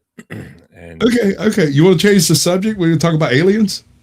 No, I want to talk about how your wife needs to participate. Why does that bother you? Because I don't know. I'm not married, and I want to protect the sanctity of marriage. Because hold on, please wait. Because I've been in relationships, and I've been married, and there's something between a man and a wife, even to the point where it's a law where you don't have to testify against them or something, and now that I'm older, I can see maybe instances where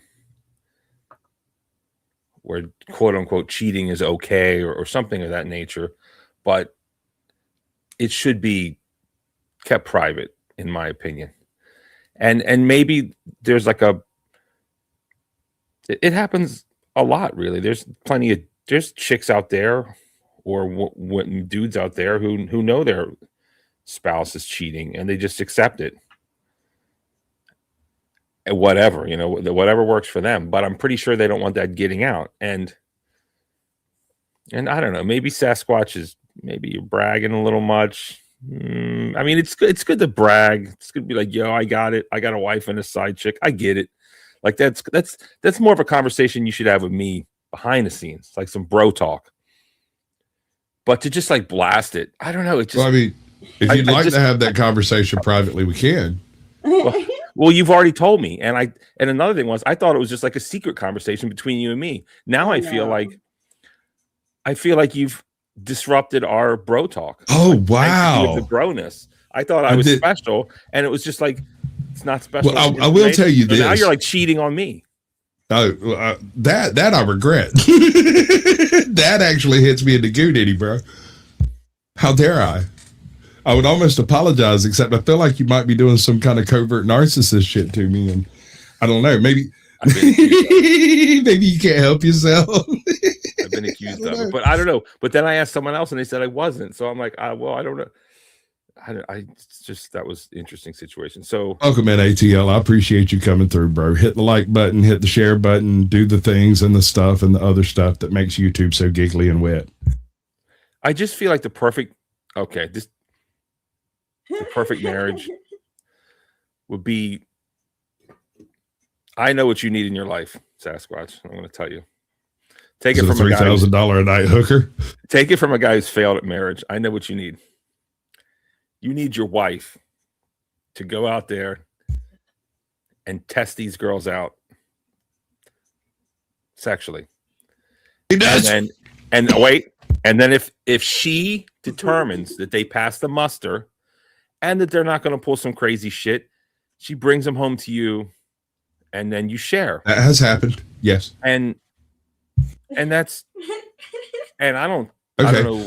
So I'll tell you how this one went down. And she can go out with those girls and have fun and do whatever with your permission, and come back. And then like that is the perfect marriage. And then you should like renew your vows and buy her another ring immediately. That's all of that has happened. I mean, I can see why you married her, but I don't understand why you have to advertise it. Listen, when I married my wife, during right before the ceremony, there's all kinds of madness going on. There was like $40,000 wedding. There was like a $5,000 cake. We had $10,000 on the fucking catering. It was amazing, right? When did you get married? One of those storybook fucking marriages, right? When did you get married? Like fucking 2005, I think. Okay. 2004, maybe 2005. And so everybody's running around like a chicken with their head cut off, the wedding bridesmaids, all of that stuff. And I'm downstairs in the rectory shooting pool, and all of the groomsmen show up and they all stand around me for a minute. And I'm just shooting a game of pool by myself. Nobody's shooting with me. There was nobody around when I started it. So I was just sinking balls in order, And they're standing there like, you all right? I'm like, yeah. Like, you nervous? I'm like, anybody getting married would be a little nervous, right? But I mean, like, You okay? Dude, I'm marrying her. She's the one marrying me. Go ask her if she's okay. Because I told her not to. I straight up told her not to. I was like, I'm going to do this thing, but you probably shouldn't do it. And she was like, what? And I asked her to marry me. And she said, yes. And I went, I guess you'll have at least one more time to make the right decision. And she married me like 5 years later. That doesn't give you a pass for bad behavior. I don't know why you're trying to tell me that, or what's the point of that? I hate that I have to stand up for your wife. I mean, you do what you got to do, bro. It's my inner like simp and protector. It just comes out. It's like I can't help that. Sure, and I don't even really judge you harshly for it because, in my opinion, some women sometimes do need protection, and so your instinct to do so is honorable, if not valid. Although she would appreciate it. I wish somebody would simp over me like that, for real. Yeah. Well, I mean, we could practice. I'm not married. I'm not getting married. That's not even something that I have on my agenda, like ever, because I know the chances of that happen are so slim, so fucking slim. Sasquatch, let's give a lady what she wants. Start talking shit to M, and I'm going to check you. Let's do it. Can I see your shoes? Mine? Can you show? Yeah, you can show me your shoes. You got shoes on? Hey, back off, Sasquatch. You freak. Nice shoes. Want to fuck? Yeah, your foot fetish freak. That's a lady you're talking to, Sasquatch. That's right. What's wrong with you? Yeah, a lady with sexy feet. Stop. Lady, what the fuck? We are so confused now. I know. Em, I'm trying to simp for you. I'm trying to give you exactly what you wanted. I just gave it to but you. let's be realistic right over your about fucking this. head. Yeah. I said, let's be realistic about this, though. Lady, waved bye-bye to me long time ago. Long time ago. I'm trying. Oh, lady, what you need, but you just you got the love I need. Maybe that's the problem. Maybe maybe I need to rethink. I think I know the problem. You don't tell women "good girl" often enough. Who, me? That's probably that's my problem. You might be a little happy. Bitches love that shit, man. They love that shit. They love that shit. For real. Just they don't don't tell even them know to they calm need down. It's the weirdest thing, man. Like, you could use logic on a woman and she'll get pissed off. You can tell her to calm down and she'll do the exact opposite, right? But you look tell at her to her calm straight... down and then ask her if she's on a rag. That really helps. that's a damn good 1-2 punch, bro. Do you want to die? Well, he wants to fight. Obviously, this is foreplay. Yeah, clearly, you want to get into a full-blown fist fight with your girl. That's not them fighting words, buddy. Hey, man, foreplay is foreplay. However it plays out for you, babe. Yeah. Shout out to Ajot. I don't know if she came and went, but I didn't get. No, she had to go do something. She'll be right back. She's got keys, so she comes and goes as she please. Mostly comes, less goes. She can do what she wants. She's got it like that. Yeah. So I guess I don't know. I don't want to hear about your wife cheating on you. That kind of pisses me off too. And maybe you're just so secure. Maybe I'm just insecure, but maybe you're just so secure you don't mind blasting it out there. But for me, yeah, okay. There's all kinds of rules, you know. Like there's shit I can't do. There's all kinds of shit I can't do, right? Like this isn't just a no holds barred. I spend all afternoon laying around on the fucking couch, smoking weed and fucking my side chick. It's not like that. What are the rules? Basically, with a few exceptions, it's not a thing unless she's out of town. Just on its surface to start with, unless she is out of town. Sometimes 1 week out of the month, sometimes a week every 2 or 3 months. It's not terribly often. Not terribly often, but like I said, a few notable exceptions. You can't go over her house? I can. I just don't. It's her house. Side chick's house is weird, like really strange. It's a uncomfortable home situation. She lives with her mom and her sister, and there's like half a dozen kids. Bro, say less. With it. Say less, bro. Say less. It's weird. Like, I don't want to go over there. And it ain't nothing personal neither. Like, her mom's nice. I went to school with her mom. No, listen, dude, I'm telling you. She went to her mom and was like, I met a white guy, and they talked about it. And she was like, you don't need to be messing around with my white guys. They'll get you shot. And then she told her who it was. And then she sat there for a minute and went, well, if you're going to mess around with an old white guy, that might be the right one to do it with. And has pretty much been okay with the whole thing ever since, because I'm not trying to keep her under lock and key. I'm not trying to drag her around to a bunch of fucking gangster type things that like she was doing with her other friends. I'm not doing anything that's going to, get her locked up, get her a record, have her kid taken away. Nothing like that. There's no drugs. There's no fast cars. There's none of that. Which, according to her mother, is an improvement. So whatever you want to make of that. Yeah, you've painted quite a picture in my mind. Welcome in, DeRicardo.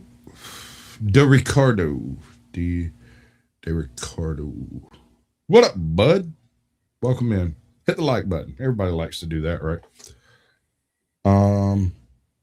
But anyway, I was getting at the whole narcissist thing, right? And how even if things end amicably, it can end by just literally, well, I'm not sure we're going to be able to see each other anymore. Yeah, I agree. And she grabs her laptop and your hoodie and leaves, right? The next thing you know, out there in the world, you are the biggest shitheel ever. You're the worst shitbag she's ever encountered. All of the abuse that every boyfriend's ever given her, suddenly, that's a talking point that she's got. And I mean, hell, I don't know. I am a bit vocal. I will be vociferous, and I can be vitriolic. And my humor is absolutely savage. So if you're out there doing some hoe shit, and then you start trying to talk about how you such a saint, and I bring up all the hoe shit, is that your fault or my fault? What, after you break up? Yeah. Like, I haven't said nothing negative, not a thing. And then because we still have the same friends, and she showed up at the same party that I was at, and somebody involved or in the circle there was like, so, and I'm going to call her Deborah. So Deborah, what was that about this shit that you said about Sasquatch over here? And I'm like, yeah, what about that? And she's like, well, I was just trying to get separated from my husband at the time, and I was in a very special spot, and it was real difficult at the time. I was like, correct me if I'm wrong, but after you left this situationship over here, didn't you hook up with my best friend and him move in with you and your husband for like 9 months until suddenly you were pregnant and couldn't hide it no more, and then the divorce took place, and then you got caught in the freezer at work with another dude while you were still pregnant, and y'all had a little tiff, and you ended up living with your mama for a little while? I'm just saying, if you're gonna do hoe shit, wait a minute, keep it quiet. Stop. That's too much. Slow down. So look, if just say it, bro. Listen, maybe I'm turning into a feminist, but I understand that, like, there's an unwritten rule that I'm not supposed to get it on with your side chick ever. But she's not my wife, bro. Okay, well then why are you mad at her getting on and on with your friend then? I'm not. Because you're mad. What I was mad about, you've already said it twice. You are mad. Own it. You're upset. What I was mad about was that she left, which was cool, was fine. We left, we separated, as it were. It wasn't even really a thing. I could call it a situation. They're not forever. We left amicably. That's the thing, is we were like all friendly and shit, right? But she still felt the need to tarnish the fact that I'd gotten clean, to throw doubt on whether or not I was actually being honest with everybody around me. Because, when you're doing the clean thing, you have to do the amends thing. And if the amends things falls on deaf ears, or they don't believe you, which they won't believe you because you're a junkie and you can't be trusted. So, it makes perfect sense when you think about it. Basically what she did was poison the well, her husband, against me, so that he wouldn't encounter me and I wouldn't say anything. It's too much. Just wait, stop. We're talking about your side chick. Now we're talking about your side chick's husband. Yeah. So her husband is your old friend? Well, it's a small town, bro. I'm not in Baltimore. Bro, your side chick married your bro? Well, no. That's how we do it down here in the South Barn. I thought you were aware of that. Not exactly. She married. Tell me exactly what it is. Like fifth cousin. Your fifth cousin. Yeah, small town, bro. Like, I mean, hell, I'm probably related to you, dude. Yeah. Yeah. I'm just saying it's some dude she met, she got married. Years later, they're having some kind of tiff problem. They separate. She hooks up as a side chick, goes back to her husband. But when she goes back to her husband, it was after the whole I gotta take this. Cap. All right, wait. She goes from I need like a chart. I need something. You need a what? Did you just chart. say? I thought you said you needed a shard. I was like, what? No, I need a chart.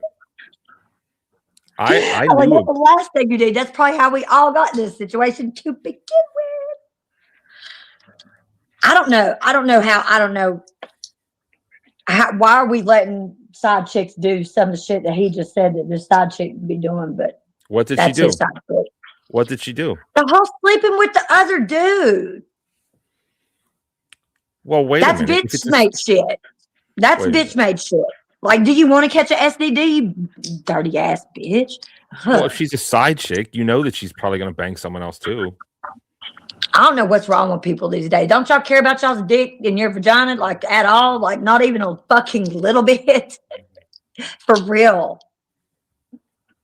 Just a question. Just curious. Because the way some of y'all be acting these days, it's insane. And especially the youth. Like, y'all are scary as hell. I'm so afraid for my grandkids to get older. Like, legit, I am terrified. You're a grandma? Yeah. I got 3 grandkids. My middle one just turned like 5 or 6 on Cinco de Mayo. Yeah. Mm. Yeah. They're getting big so fast. Like, and it's scary. Like I said, kids these days are on some next level shit. They don't get in trouble anymore. They ain't got no rules. They just out there running rampant with nothing to guide them at all.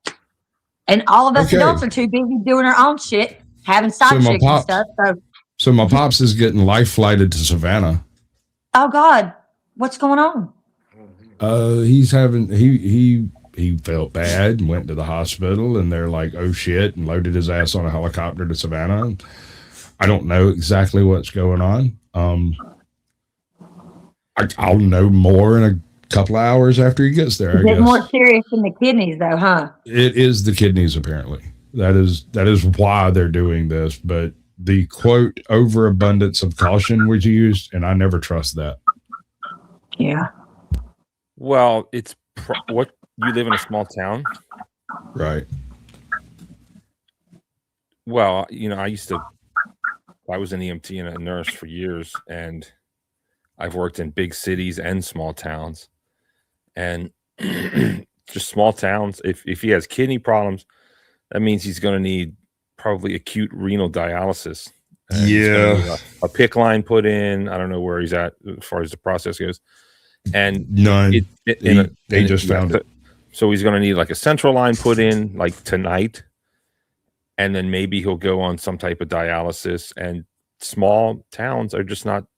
They're not equipped. We have 3 dialysis units here, but they're all for established cases, not. They're chronic, maintenance, not yeah. And apparently he's been sick for like 3 or 4 days. He caught a flu and just never got over it, or stomach bug or something. I don't know. They didn't really tell me much. My brother's not. He's the schizophrenic, and so he doesn't really put all his. Yes. Well, let's talk about that. Well, hold on. Let's talk about your dad first. Are we gonna? Is the show canceled now, or what? No. Like I said, I mean, I can't do anything. I still got a house full of like people, so I'm still on duty. But in the event, you got to keep them side chicks satisfied, otherwise they'll marry your friends. Well, I mean, I'm adding levity to the situation. Yeah, no, I'm trying. I'm trying to rationalize it, I guess. I don't know. You got to service these side chicks or they don't feel loved. Well, I got a house full of other people's kids, actually. You know, one of them's mine, and both her brother and her sister. Her sister, actually, my daughter's sister, actually, in a hotel now for the moment, which I guess is kind of cool because, you know, I don't have screaming kids currently running under my desk right now. That's why I haven't been streaming. Right? I'm sitting around and I'm part of a jungle gym for an infant. Doesn't really make for good content, I don't think. Not very well managed content, at least. Right? But yeah, I'll probably be going to Savannah sometime tonight. But I'm not going to go until I know something. I mean, yeah, made no sense. It doesn't mean it's going to, as a nurse, and you get the family coming in, and they want all these answers. And at the end of the day, it's just like, well, he's old and he's sick, and we're just doing a bunch of shit.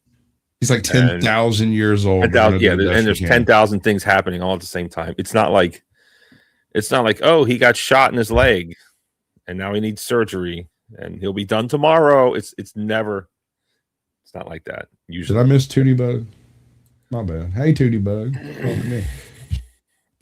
She made some of this for me. Where's it at? I forgot you had a schizophrenic brother. What's going on with that? He's pretty well medicated up at the moment. Everything seems to be fairly well balanced. I got some of that. Did he end up homeless or anything at some point? No. Actually, he also married a rich woman. When did you grow up with this brother?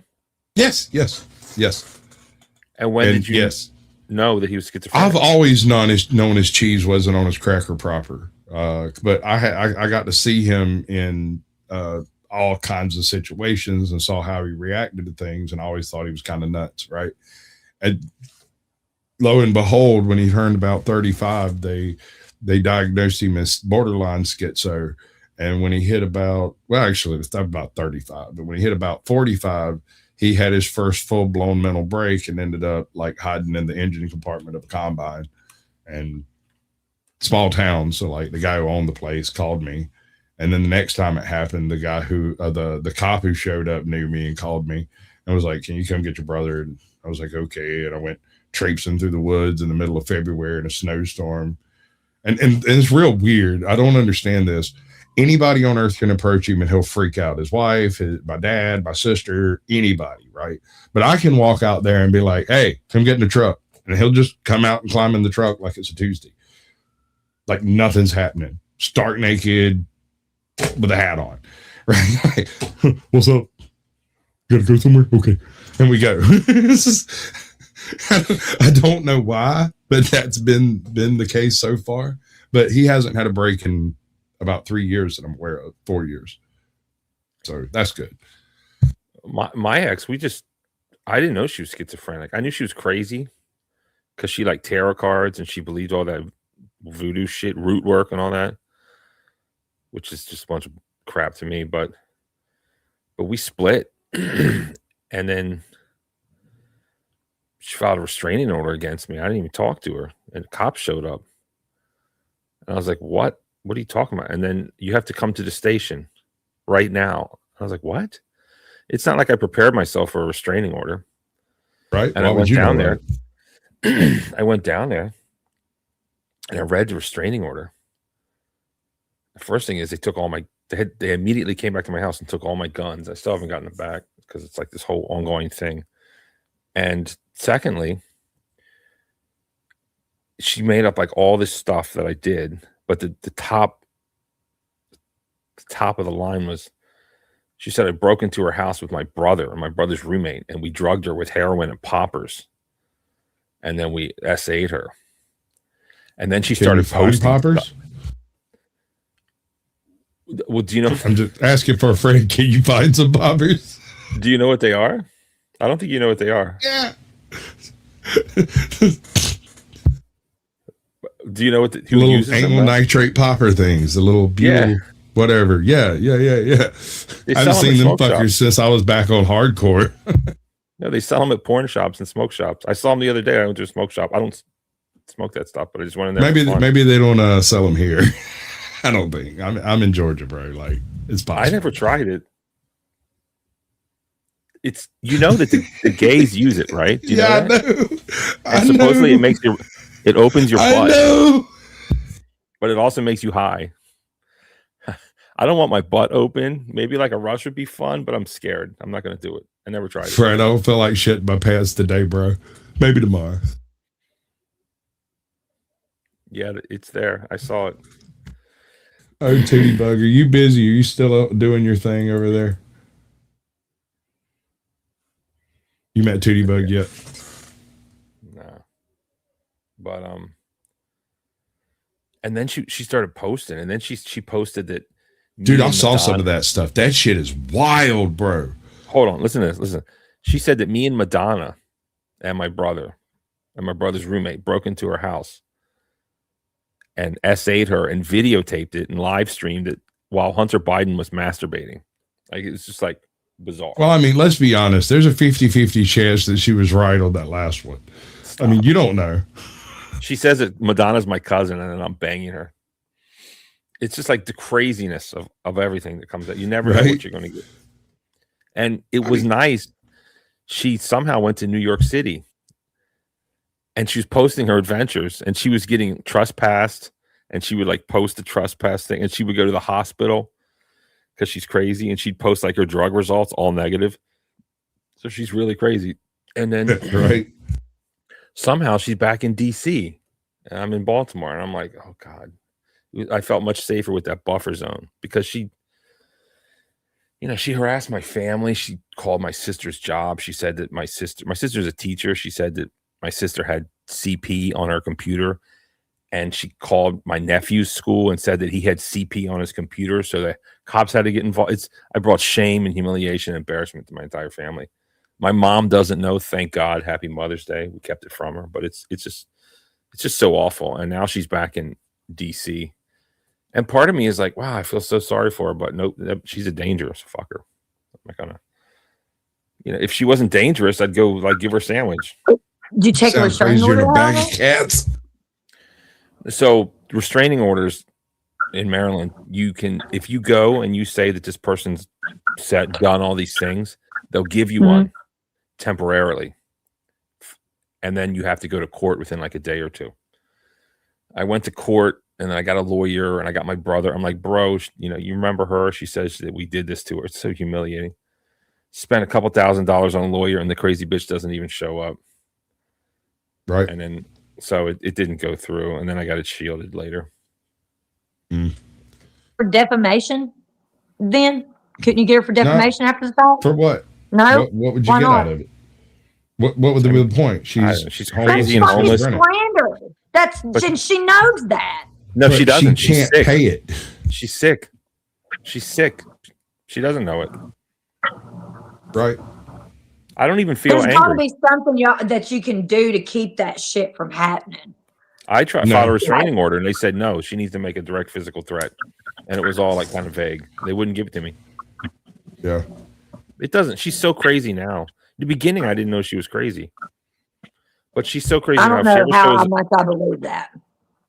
No, how do y'all not know that? How do y'all not know we're crazy? Come on now. Y'all hold on. Hear me out. Late onset schizophrenia is totally a thing.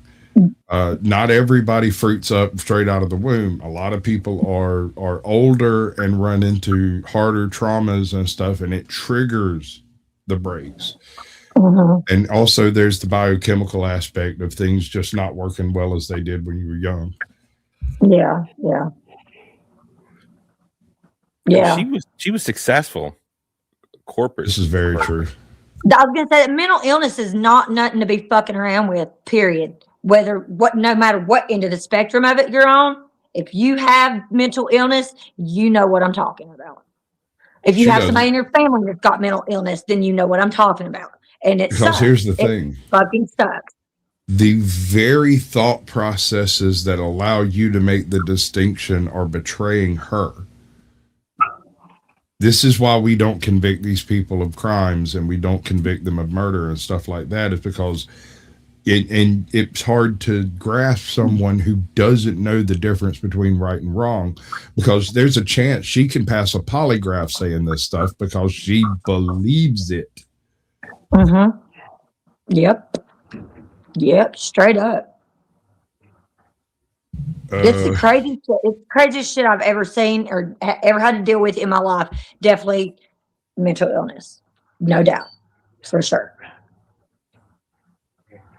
I'm just glad we broke up because she dumped me. She dumped me. And it was unpleasant to say the least. And the link worked for me, Lauren. Even though we were not good together, that's for sure. But imagine if like I was with her and she got schizophrenia, and then it's kind of like it would be on me. You know what I mean? So I kind of like, it's great that I don't have to deal with that in a selfish kind of way. True.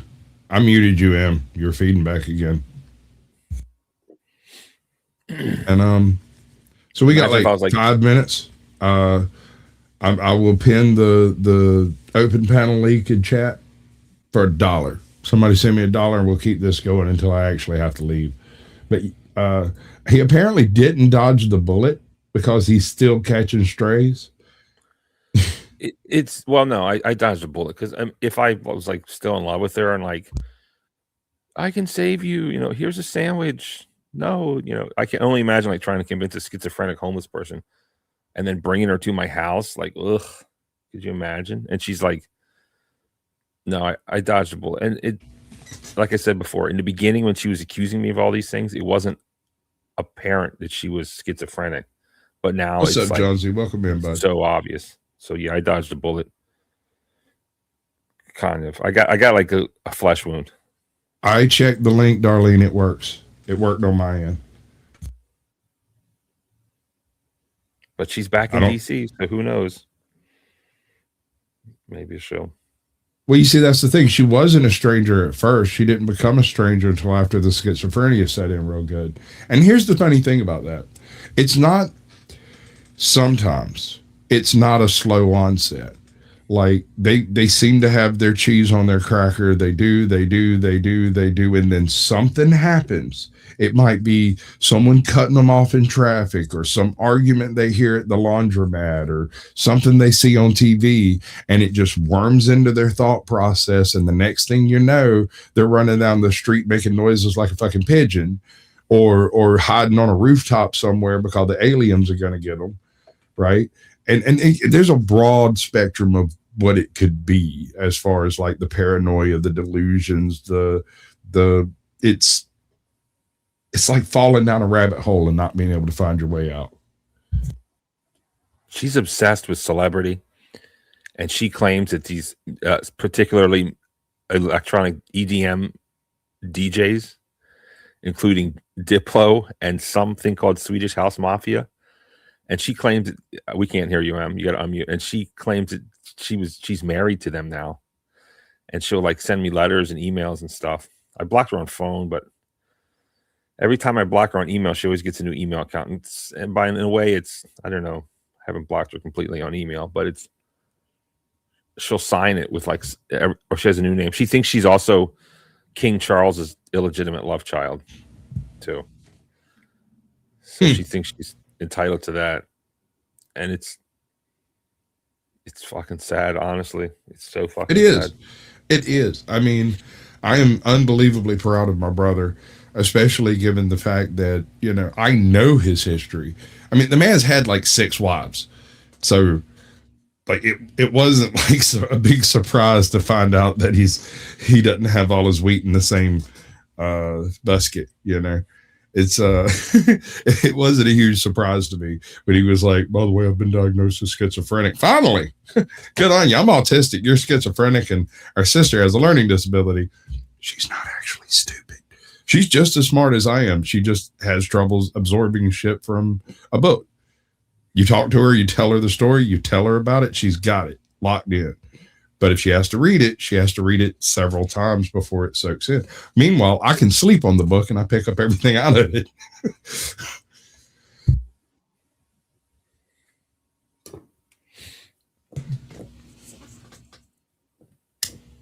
But yeah, mental health is a bitch because, quite frankly, even the psychological aspect of it is a soft science, and proof is very thin on the ground when it comes down to it. It all comes down to opinion, right? And they can be wrong. Opinions are just opinions. That's all they are. In the beginning, I thought she'd snap out of it, but it's probably been like 4 years now, just complete insanity. And she's documenting it all on Instagram and Facebook and all over. And I hate that in America you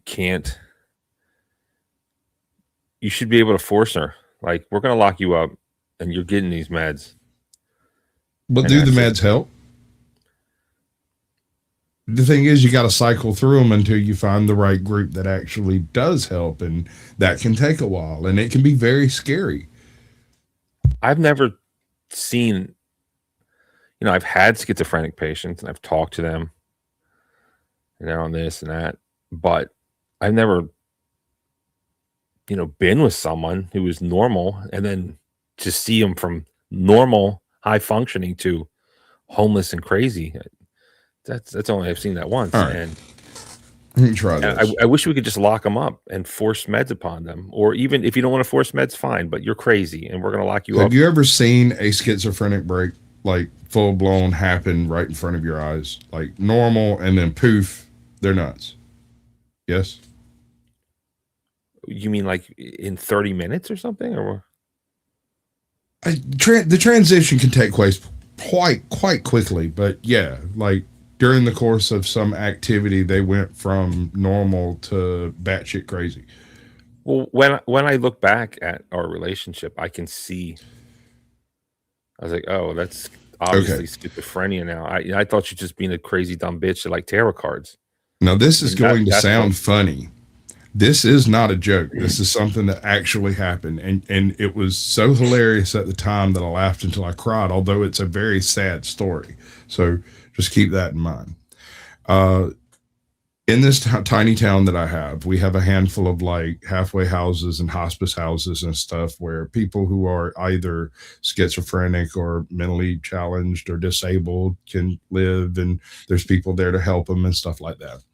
And one of these patients is a woman who lost her entire family in a house fire. And most of the time, she's fine. Every now and then, her cheese slips off her cracker and she sneaks out the window and goes riding around on a road trip with her family. She just climbs in the car, and she's, like I said, 90% of the time she's fine. Every now and then, she just leaves her life and goes on a road trip with some dead people. And usually, and this is like kind of her working up to doing that thing, she'll have a couple of nights where she'll like go to the Waffle House and just sit there. And they've learned not to serve her when she's like this. And so she'll order food and they'll bring her water, and she doesn't even notice. She's just there arguing with her whole family, and there's nobody in the booth with her. Very sad, very depressing. And so everybody's kind of nice to her and just, not really ignores her, but reacts as if there's people there because everybody knows the story. It's so very sad. And most of the time she's perfectly rational. You run across her any other time and she's, over there talking to real people and stuff. There's another guy. He's full-blown something, but he believes that the federal government are trying to steal his raps because they want to give them to Kanye so that he can be an even bigger star, because without his raps, Kanye's not going to make it. And I know that sounds nuts, but when you hear him say it, it's even crazier. No, she does the same thing. She thinks she's a music producer, an executive, and a songwriter, and she posts like all these lyrics to these songs she's writing, and it's like, hey, these lyrics actually look pretty good. Right? She thinks she's a famous musician too, and people are stealing her work. And actually, I Googled her name, and she was hanging out around Union Square, New York City, 14th Street. I don't know if you know what that is. It's a cool place. She was in the fucking USA Today, and they interviewed her, and there's her name, and they're like, it was like spring or something, summer, Union Square, nice area. And she's like, "Oh, this is so and so," and she's complaining that big record companies are stealing artists' work, and she's not getting paid. It's great. Like it's just what whoever you're talking about said. Just similarities. As kind of a passing joke, folks call this guy Radio because everywhere he goes, he carries a Bluetooth speaker and is constantly playing music, just a hair loud enough to be slightly annoying. Right. So it's not bad. Right. He's conscious that he's bothering people, but only just a little bit. Okay. So let me lay the scene. Waffle House, 3 a.m., 2 schizophrenics they have not encountered. Sounds like a joke. I know it does, but this God's honest truth that happened. Me, the cook, and the waitress are all sitting on one side of the place because there's nobody to serve because this dude's already got his food and that chick doesn't get any. And we're waiting for somebody to come in, and I'm over there drinking coffee. She comes up to the place, quote unquote, to pay. He's standing up, getting his food, backing away, pointing at the chef, going, "I know you work for the feds, and you're coming to get my wraps, and I'm going to leave before you get them." And she's arguing with someone who died 20 years ago, and he bumps into her. They turn around, and it was like electricity in the air, bro. There was this moment where they just stared at each other, and she said, "I'm sorry, he's just running around like a chicken with his head cut off." And he turned and looked and went, "Who is?" And she said, "My son." And he goes, "What son?" She says, "Well, he doesn't mean any harm." And she said, "Nobody can harm me. I'm God." And she goes, "Well, my husband is a Fed, and he's been following you around." And he goes, "I'll fucking do it. Where's that motherfucker at?" And she points at an empty space that says, "Right here. You can't see him." And he goes, and mid schizophrenic break, this man turns and looks over at us and goes, "I got to take my meds. This shit can't possibly be happening." And then went back into the conversation full fucking pour. And I fell the fuck out crying. I was laughing so hard. And they went back and forth for another few seconds. And then just both of them just stopped. And they stared at each other as they turned around. And then he backed out of the Waffle House and got on his bicycle and left. And she stood there with her head cocked to the side and was like, "Well, no, Bill, I don't think he believes you're a Fed. He seems to be a nice guy." And then turns around and sticks a toothpick in the credit card machine and leaves. And I was dying laughing. And I finally get myself under control. I look at the chef, I look at the cook that night, and I go, "Dude, did that shit just happen?" He's like, "Sasquatch." So what? He said, "Did you record that?" And I started crying because I missed it. I was like, "No, I didn't even think about it." I feel bad. There's this woman on TikTok who's becoming famous, and she obviously has the same schizophrenic symptoms. And I'm trying to find her now so we can maybe exploit her on the show. I mean, probably we shouldn't, but I forget her name. But then here's the crazy thing. I'm even more scared that she takes meds, becomes healed, and then tries to reach out to me. Like, what do you do then? Like, obviously block and not talk to her, but like, imagine. Have you ever had a snake get in your apartment? No. Okay. Well, how would you deal with it if a snake got in your apartment? You woke up and you went to the bathroom, and you look over and there's a snake curled up behind the door, and you're like, "Oh shit, there's a snake." What do you do? Throw it out the fucking house. How? Take it. I'm calling my sister to come and get it because I know her dumb ass left it over there. Period. I mean, if it's That's not exactly what would be copperhead, happening. No, if it's a copperhead, somebody put it in there trying to kill me. So copperhead or a rattler, we got a problem. But sure. If it's anything else, I'll just pick it up and move it. Okay. And you can identify these snakes on site? Yeah. Okay. All right. I'll accept that. How do you do it? Do you just smack it around and slap every fucking thing on the way out and toss it out a window? No, I'm putting that thing in a damn bag. And respectfully and carry it out and let it go because it don't mean no harm. It just got in the wrong spot. Yep. Put it in a box. She don't mean no harm. She's just in the wrong spot, bro. Yeah, no, I'm not going to smack her around. I'm just saying, there's no point in pissing off a viper, right? Yeah, no. Hell fucking no. No. But in a way, it's like I'd want to talk to her. And what if she's like, oh my God, I can't believe what happened. Do you know what happened? And I'd just be like, yeah, bitch, you went crazy. You accused me of all these things. You went after me. I don't know. I really, at this point, just not talk to her. But I guess she's just going to be crazy forever. And then one day it'll all stop. And I guess something horrible might have happened because she's like homeless. It's crazy, man. It's crazy. It's crazy. So sad. Anyway. It is. It's sad. And the worst part is there's nothing but themselves that can do anything about it because they have to accept the problem and take the steps necessary to deal with it. But she doesn't know she's crazy. Exactly. That's what I'm saying. She has to have a moment of clarity. It has to maintain clarity long enough for them to figure out the drugs. And that's a very difficult trap to be in. Yeah.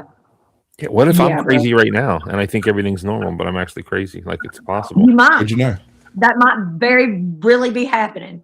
Maybe you two don't even nobody exist. that can do anything about it but you, dude. Yeah, Barney's just sitting in the corner of his room in his mom's basement. He's been there for the past 18 months just talking to people on a fucking play phone, right? Yeah. Well, first things first, when you start living in a basement, that's the starting point right there. I promise. Damn it. I got to move Basements out are of my bad in general. I'm not a fan of basements. I love it. I freaking love it. Well, the thing about basements are, so there's various gases that exist just in dirt that dirt makes, and they can make you crazy as fuck. Yeah, I know. Like crazy as hell. Like, that shit has hurt me. Dude, you start catching some carbon monoxide poisoning up in the house and you don't realize it's happening. You're walking around feeling like shit all the time. Your eyes are fucking puffy. You're constantly having headaches and mild hallucinations and shit, and you don't know why. It's fucking carbon monoxide. Just put a fan in the window, damn it. Like clear that shit out.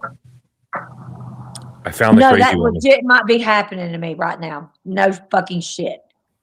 Everything you just described has been going on for at least a solid week now, especially the headaches and the fucking just not feeling good and stuff. And I fell out and had a seizure like about a week ago. Like, yep.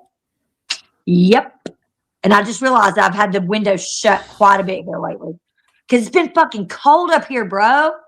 At night, it's been colder than a witch's tit, man. For real. You just curious. Seriously. Do you have seizures? Yeah. Do you take meds? Yeah. Oh. Yeah. And whenever I don't take my meds like I'm supposed to, after about 2 days, boom, every time. Ever since I started, especially since I got on these site meds that I'm on, the damn Seroquel and the clonidine, for sure. Yeah, no, hold on. Let me run this one by Barn right quick. Homegirl is on a high functioning, high dose Seroquel. And she's functioning like she is right now. Yeah. Seroquel. What happens if I take that shit, bro? Only the craziest people get Seroquel. That's true. If I'm I take Seroquel, 250 milligrams a day. Chill out. If I take Seroquel, any amount at all, I will sit wherever the hell I was sitting until I can't stand it no more and I have to go pee. And then I will exert myself just enough to make it in there to pee and exert myself just enough to get back to wherever the hell I was sitting. That's it. Otherwise, I'm just drooling on myself. Mm-hmm. Hey, look at her. Mm-hmm.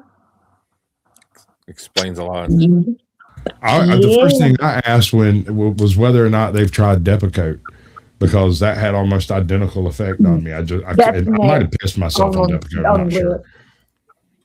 But so far, the Seroquel, the way that I've got it now, and the clonidine together, they seem to be doing a pretty good job of keeping things where they're supposed to be. Now, I do not have like a very high like tolerance for bullshit at all. Even on meds now, I'm not fixing to do that. Like I'll throw something at you first. Because like I'm already going to the doctor and taking the meds for y'all and shit and being calm and stuff, don't play games with me. I will fucking throw something at your head. That face. Yeah. Taste test. I bet you don't think I can tell the difference, do you? Watch. That tastes great. And that tastes great too. But I think, well, no, I can't tell the difference, Vern. I guess I flunked the taste test. I bet I'm going to have to clean the blackboards again. What the hell? That's what's his fucking name? Ernest. Jim Barney. Jim Varney. You are correct. Yes, ma'am. I've been watching that dude my whole damn life. My whole damn life. All right, I'll tell you what I'm fixing to do. I'm going to do a grift break. If some amount of donations don't come in at the end of the song, I'm going to end the stream, and me and Barney are going to talk about deep philosophical bullshit that none of y'all know about. Nice. However, at the same time, I know about philosophical stuff. Yeah, you'll be here. It's fine. You're already backstage. You don't have to worry about it. Calm the fuck down. Okay. I am going to drop the StreamYard link one more time, and then I'm going to play a horrible song. How do you feel about horrible songs, Vaughn? I love horrible music. Everybody knows that. I feel like you should just end it instead of. I want to hear the music. It's really they're not going to give it to you. Yeah. No, I get it. I dig it. Okay, but I like the song. I say okay, horrible. let's do it.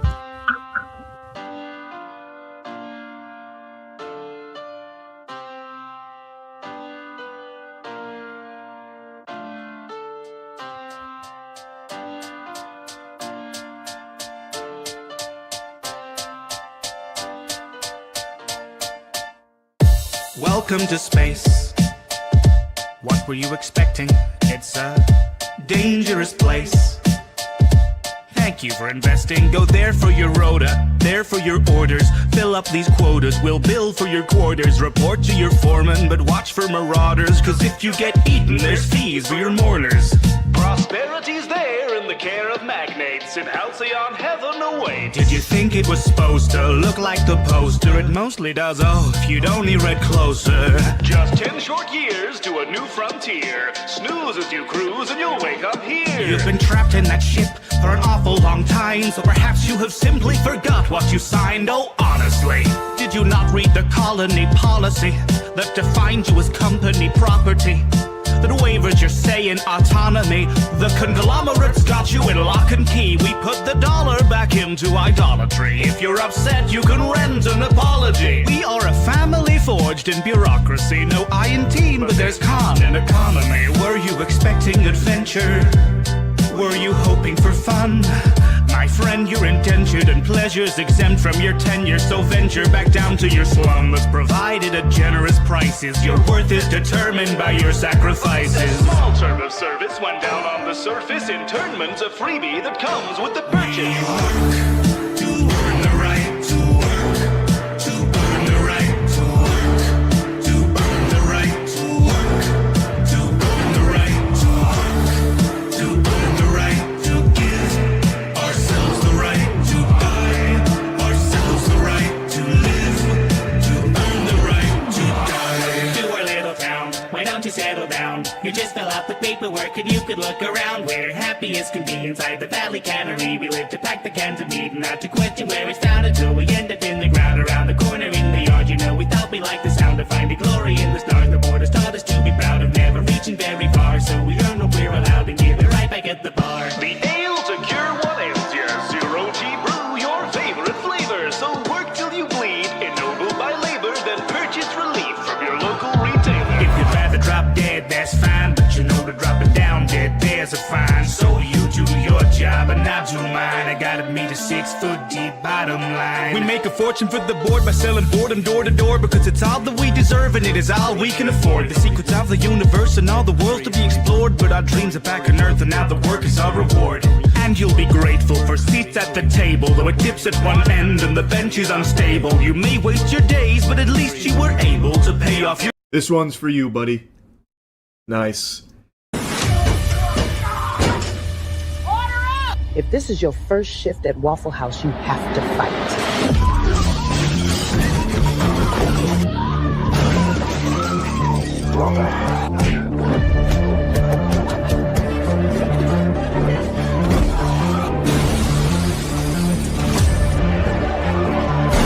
Y'all gonna act right or I'm closing this bitch down! Smells like a wet shit in a Waffle House in here. Oh, thank you. My mama thank you too, but she did. That is an anonymous donation who's going to keep the show going. So here we are doing the thing with the thinginess. I got to change my banners up because that's annoying. But like I said, I lost a bet.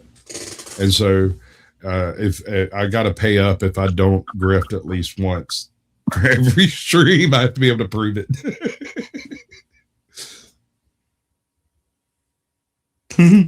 So here I am. Straight up Boyd, right?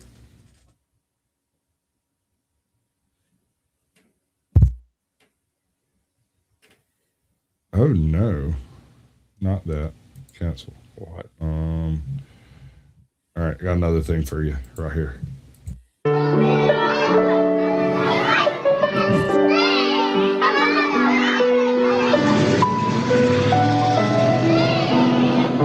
Batteries not included. Help! Help me! I should not be alive. Oh my God, why do I exist? Please remove my batteries. Please. Oh my God, it hurts so bad. Help! It hurts. Teddy Ruxpin comes with Like I said, I'm going to ruin your childhood today. I muted you, Em.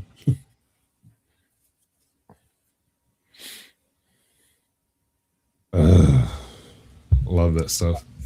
I have my sticker book. Do you want to see that?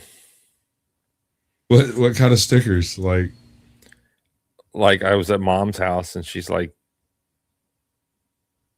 you know, you're 50 years old. Can you start getting some of your shit out of my house? And you got some of your shit out of our house and you have your sticker book. How old were you when you did the sticker book? I don't know, man. So young. Pre-puberty. If you wish, I've got nothing better planned. My other plan was to try to go dig through Axis Rat Blood's back file and see if I could find where he cursed Dusty. Yeah, that sounds good. Let me get my sticker book. It's just the Teddy Ruxpin. I didn't play with that, but I got a bunch of these over here. I got a bunch of these old commercials. So while he's doing that, we'll see what this is. Escaped from charm school. Irons his underwear. Watches hygiene films. He says, anyone chewing bubble tape owes me 50 push-ups. The lunch lady wears a hairnet. Serves mashed potatoes with an ice cream scoop. Puts gravy on everything. She says, bubble tape is not part of a well-balanced diet. Bubble tape. It's 6 feet of bubble gum. For you, not them. It's like a blast from the past, bro. Like, that's wild. Let me find something good. Hold on. Here we go. I've got the Puffy. I love those. The candy. And then I've got Garbage Pail Kids. Yeah.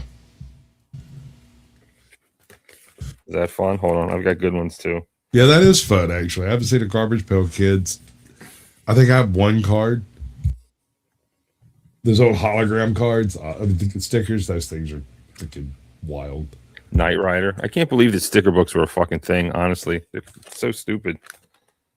I don't know. When you're a kid, what else you gonna do, man? You got Return of the Jedi. That's cool. Scratch and Sniff. They still actually smell. Do they smell like nostalgia or like what they smell like? They smell like cola. I love cola. Coca-Cola. Cool. Hold on. Some of these I can't show. Of course, as a boy, you have to have like Big Muck, Polo Sickle, like, you know, negative stickers, I guess. Garbage Pail Kids. Yeah, Garbage Pail Kids was an interesting twist on the whole sticker game in the first place. Yeah, that's about it. There's not too many. I've got a bunch of unused. Oh, here we go. I've Got cars.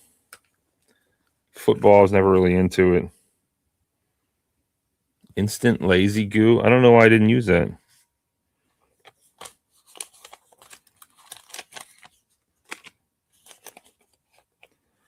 at these stickers. Oh, look at all these Return of the Jedi stickers. I feel like I should use them. Perhaps you should check some eBay. Some of those might be fairly rare, bro. A stinky. I'm growing my nails too. I'm on like a nail biter. I think I'm gonna get a manicure soon. It's kind of sus, but something to look forward to. I just love chewing nails. I know it's gross, but I have to stop. Trying to up my game in 2026. I hear you. A better you. A better you. Yeah, better. Yeah. I mean, it's very simple, dude. It's also one of the most impossible things you're ever going to do, but you can do the impossible. I have faith in you. Let me explain how. Today, you had a good day. Was it a decent day? It's all right. Tomorrow. Oh, that's good. It wasn't a bad day, was it? Mm-mm. Okay, so tomorrow, I want you to wake up, and I want you to remember this.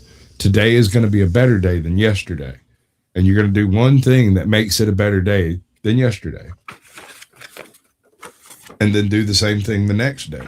You don't have to make huge changes, just tiny little things, a little bit every day, just a little better every day. I learned something today, actually.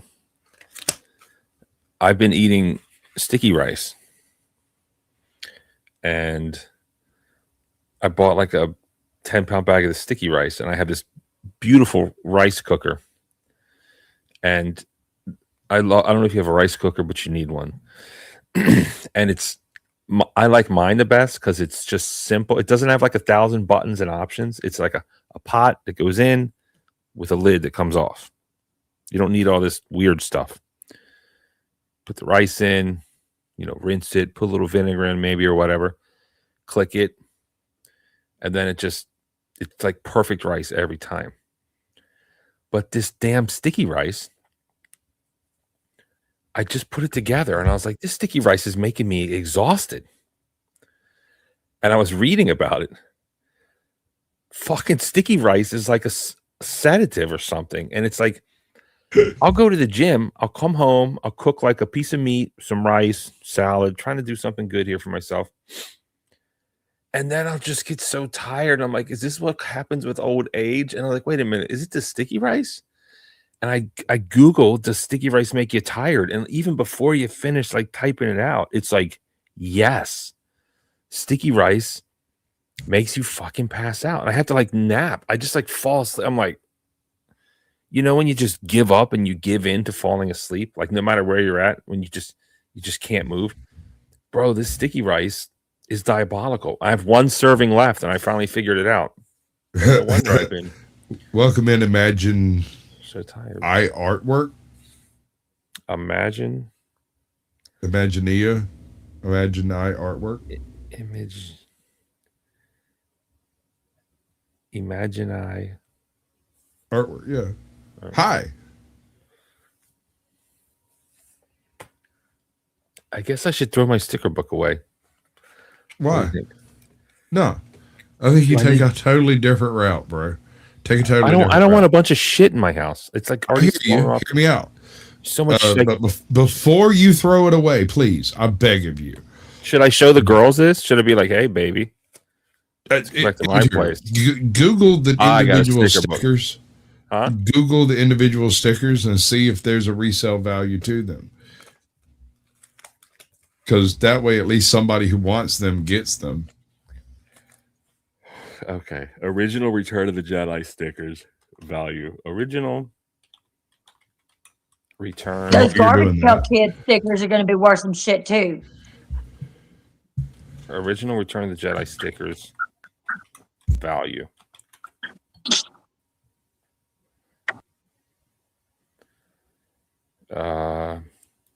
Okay, here's something for $500. Wait a minute. See what I'm fucking telling you, dude. This is like all of them. This is like all of them. These are Sure, like, but you might get 50 or 20 or 30 for a sticker, dude. Like, why not? And they're mint. Those things are crispy, bro. but it looks like the expensive ones are the baseball cards, like the players, and mine are just like the vehicles. Okay, so I should start an online eBay business. I'm not saying start a business. I'm saying you can sell a few stickers for more than they're worth and get it out of your house at the same time. I got something I want to show you. We'll do show and tell. I'll be right back. And until he returns, call 1-900-4-CORPSE. You can tell the corpse all of your problems. It won't tell a soul what you said. We're not exactly sure how he died, but we are sure that he is a corpse. Please note the corpse only understands English and Spanish.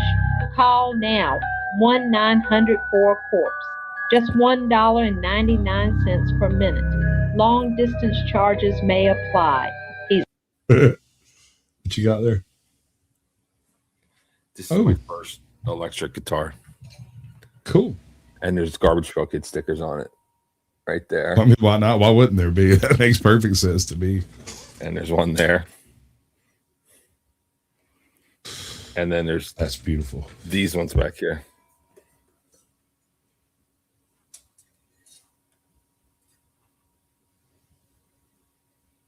That's it. That's my Garbage Pail Kid sticker.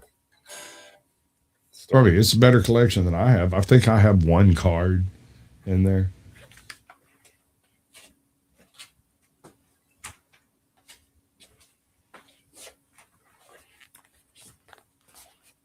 I'm back. I could tell by the way you said you were back. Bambi and Boggle, we're skipping that one. Yeah, I don't know, man. I just feel like I had to.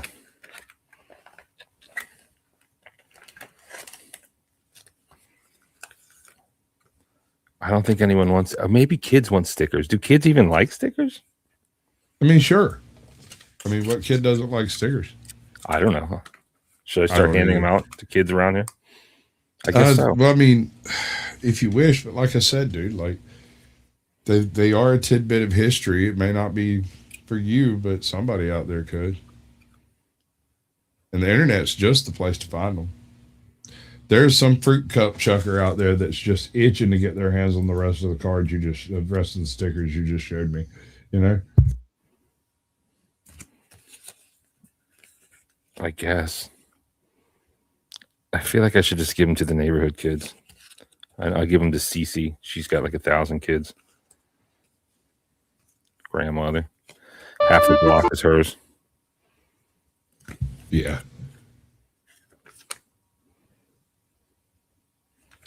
Stop it. Get some help. Oh yeah, this is fucking.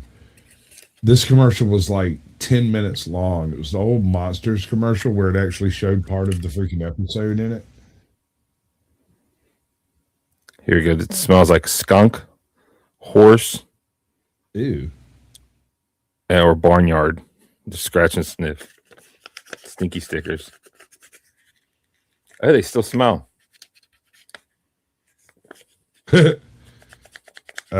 Great.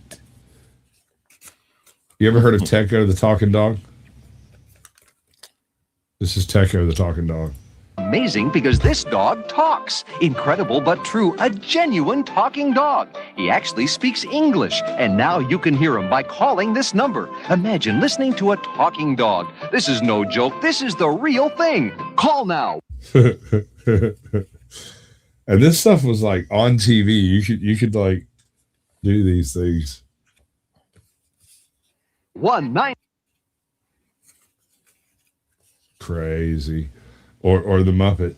You ever oh wow. Do you remember the call-in Muppet things? This is when I was little. Like I remember seeing it and being like, Mommy, Mommy. All Mommy has to do is dial 976-2424. Hi-ho, what's Mommy wearing? Let me hear Mommy fart a little something for me. Come on, don't be shy. Make it fart. Why is it the Mommy called the Muppet sex line? Give up? Because she's a real filthy bitch. Now let me hear you fart a little bit. Hello, Mommy. Do you want to hear me? Right? Obviously, that's total bullshit. But there was a Muppet line for a while there, and you'd call in and get a random Muppet. So, and I mean, I can imagine there was like 10 dudes in an apartment somewhere that were like, "Happy birthday!"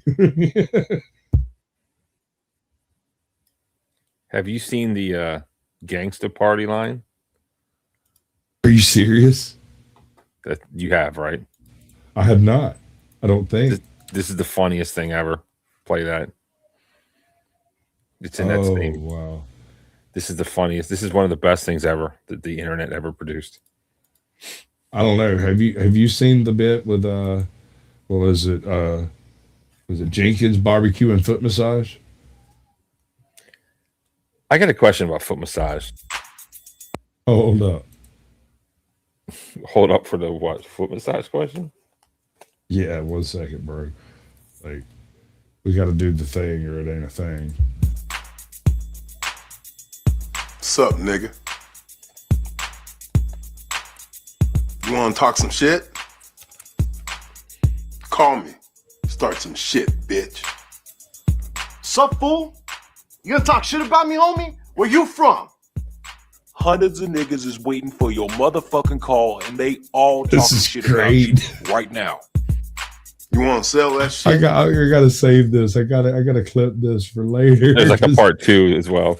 This is the best. Oh, one. good. Oh, dear God. I'm shocked you haven't seen this. It means you're not a full degenerate. Oh, maybe not. I'm saving this one. I'm gonna take a clip out of it for donations, bro. There's hundreds of us waiting for your shit. Call these motherfuckers ASAP. Yeah, I said some shit. What? Man, fuck you and your bone spurs. The hardest niggas standing by, ready to pick up that phone. Buff niggas, dark niggas, Asian niggas, white niggas. Suck my dick, bitch. Fuck you.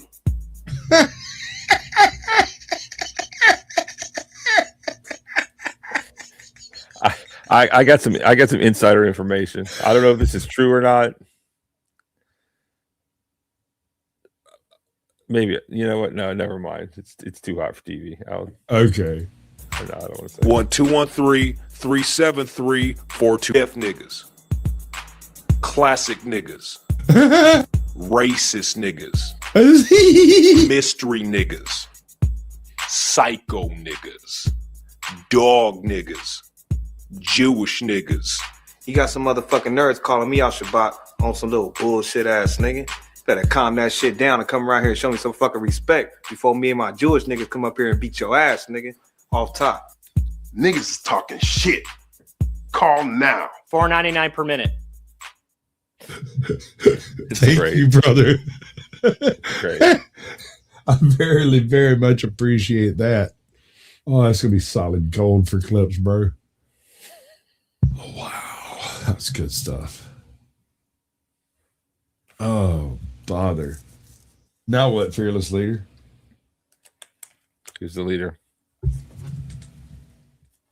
You gotta unmute yourself occasionally, like. That's y'all two white ass motherfuckers. That's y'all department. White ass motherfucker. Girl, you're my white brethren. What the fuck? You're white. You're the whitest one up here. This bitch over here catching moonbird on a short moonlit walk. Talking about we white. Just cause I'm Caucasian don't mean I ain't black. Exactly. I was like, your whole fucking name says you're white, bro. Can you speak Hindi yet, by the way? Indian? Is that what you just asked me? Can you speak Hindi? No? No. Why not? What do you mean, why not? Because he ain't teach me none of that shit. He don't want me to know that. He don't want me, because if I start learning his language, then I'm gonna know he's up to no good. But you got an Indian man? I'm getting on this shit. Wait, you got an Indian man? She's basically in Little India over there. She's all up amongst them Patels and what's the other ones? The Guptas. Yeah. Did you say Gupta? I've met a few Indians myself, madam. Damn it, Very lovely ladies. I've been to No, India. he's I've been to not India. I trying used to to go with this Indian. Really? I'm Yeah. so jelly. I want to go to India. He's always They trying to go to goddamn Canada, though. He was born in Canada. And he's from Canada, and then they moved here. So, but he's been to India like once or twice. They don't have toilet paper there. Do you know that? No shit, bro. They don't have a lot of things over there. I'm just letting you know. Like when you go, you have to be prepared for that. Yeah, that's one thing. That's why I'm not in a hurry to go over there because I know how that shit is. Then there's the river, the issue with the river, Let me tell you, all that hold on. crap. I had a couple of cousins that when they got married, her dad basically paid for their vacation, their honeymoon, wherever they wanted to go. And she picked like someplace in India that she had seen and wanted to go see. So the time, a couple of weeks after the wedding, time comes, they need a ride to the fucking airport. So hold on, I'm gonna mute you again. So they need a ride to the airport. So I get up at 5 a.m., drive them up there, drop them off, and I get home.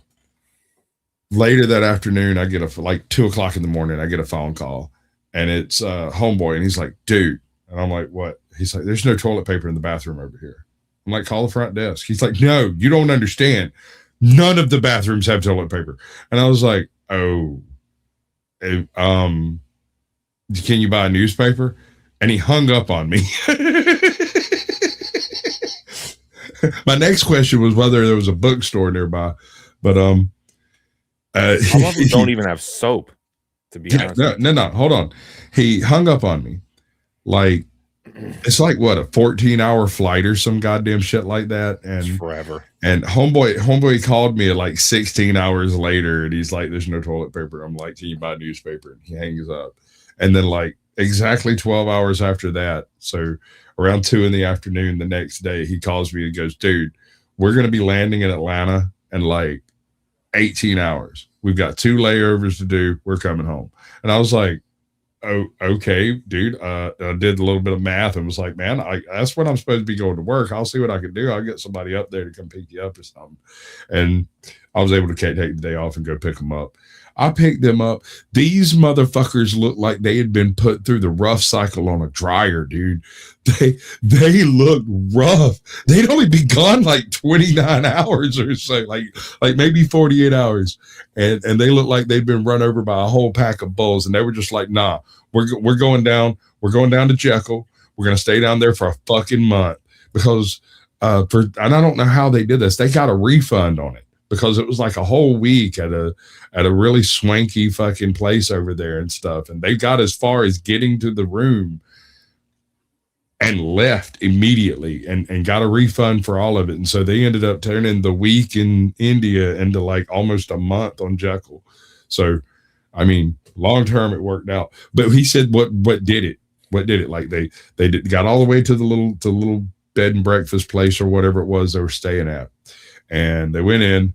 The bathroom thing kind of unsettled them, and they're like, okay, fine, fuck it. We're going to go out and go down to the little, not bar. It's not a bar. It's like a cafe or something where they serve coffee and stuff. And they also have food. And they went down there going to go get some food, and they get there. And when they walk in, they get hit with the most atrocious scent. She said it smelled like raw fucking diapers in the sun. And I was like, okay, like, what was there, like a cesspool nearby or something? She's like, no, this was the food. This was the food. And I looked at my husband, my freshly minted white knight husband, who is here only on this earth to save me. And I looked at him and I said, save me from this bullshit. And he turned me around on the spot. We got in the cab. We went back to the hotel. We left one bag still at the fucking, not hotel, but the bed and breakfast place they were at. They went in, they couldn't pick up all their stuff, and so they just left one piece of their luggage behind because they couldn't carry it out on foot. And they got in a little rickshaw and got drugged back to the fucking airport, and they went in and pitched an absolute high salute bitch and got put on the next available plane back anywhere in the fucking US. They did a layover in Austin coming back. Like they were in the air for almost 20 fucking hours because they just took the very next thing headed that way. Probably Spirit too. If you Yeah, it's an interesting go there. What happened? Are we still? What up? There we are. No, I was looking at something. I don't really, honestly, if there was, that's the last place I'd want to go. If I could go anywhere in the world, India is literally the last place. Why are you jealous? I'm not jealous. I'm not trying to get over there and get mud butt or catch some kind of fucking disease. Bro, the very first thing out of your mouth when he said he'd been to India was, "Oh, I'm so jelly." Yeah, but still, I'm jealous because I want to go see places like Darren Kugu and some of the temple, but that's about it. I got attacked by a tranny on a train, an Indian over fucking there. tranny. Yes, that sounds like a joke, bro. That sounds like the opening to a joke. I got attacked by a tranny on a train one time, and an Indian tranny, an Indian tranny tranny in India. In India. Yes. I'm sorry. That sucks. That's gotta suck.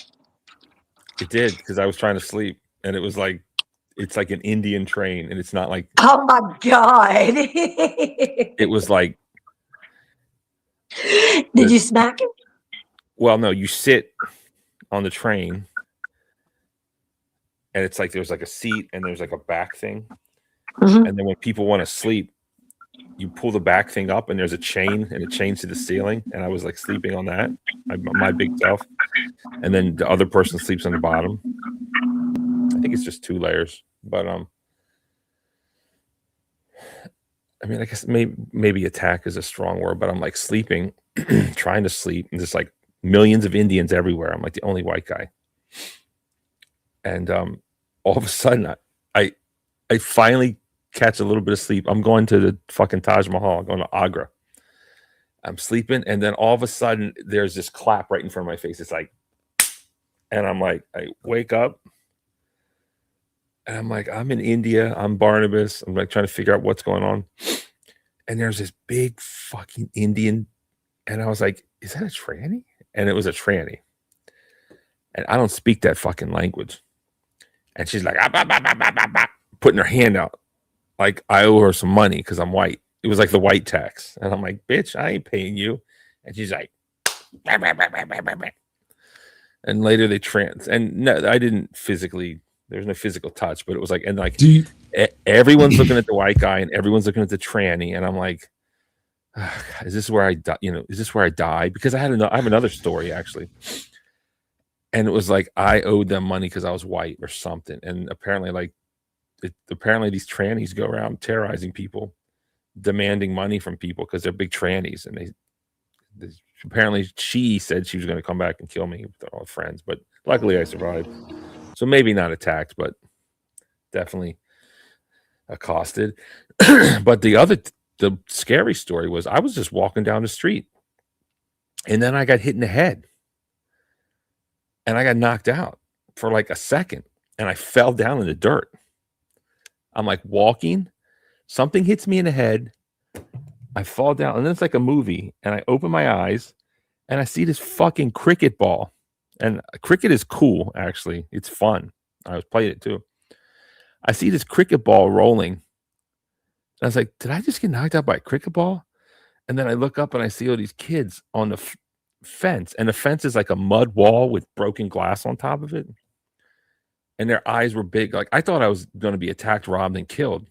But then I saw the kids, and I knew it was an accident. But then I was like, oh my God, am I going to have brain surgery in India? Do I have a brain bleed? Oh no. And I have to go to fucking hospital. Like it's possible. And I was like, is this where Is this how my life ends in India? Like, of all the places for my big ass head to occupy in space, it wanted to occupy the same spot this random fucking cricket ball was at. Obviously, none of that came true. What's the thank chances? God. So low, but never zero, right? That's the thing. It's But never zero, bro. Never zero, bro. I love the term a non-zero chance, right?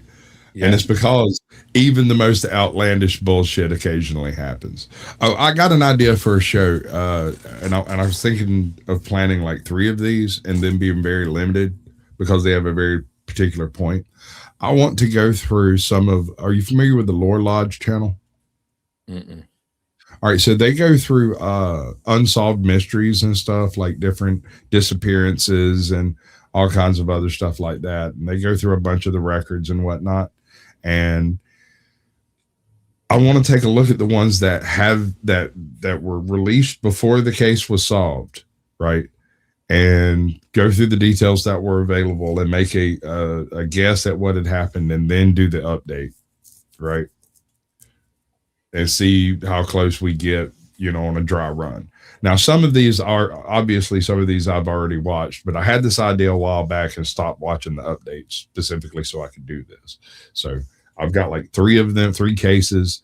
All of them are really freaking weird, and they've all been solved at this point as to what happened to them, but I haven't seen those updates, right? And I haven't looked at any of the I'm just aware that the solving has taken place. I don't know what has happened. And what I want to do is go through and watch the old video and make a prediction as to how the case was solved, and then look at the update and that be the show, right? So it might be like 2 hours. It might be an hour and 45 minutes. It's whatever it takes for the particular videos and the points in question. But, and I'm thinking I might go through and do some editing just to kind of eliminate a whole bunch of frou-for-all from the Lore Lodge channel, not because I don't like the Lore Lodge, but because I'm not advertising their fucking sponsors and shit, Wait, am I committing to another 2 hours on your show, or is that what's going on? Well, I was thinking about trying to fit it inside of a 2-hour window and just getting the pertinent information from the videos so that we can make a guess at what happened and then go through the update together. Like, I was thinking about maybe having 4 people involved, me and 3 others. And you having a bit of paramedic experience, when we get into things like injuries and whatnot, you'd have a, at least an opinion. You mean in the future, not now? Right, in the future, not right this minute. I'm talking like maybe. Yeah, no, that's fine. Let me settle out whatever's going on with my pops. Maybe a week or 2. Just call me. You got my number. Just call me. Yeah, like you used to do in the 80s. Yeah, right. How dare you? Maybe I'll text. Yeah, maybe just text. What am I saying? Yeah, there we go. That's much more masculine somehow. We'll text. I feel. All right, so we asked AI to simulate what it would be like if the U.S. had no Republicans. Are you ready?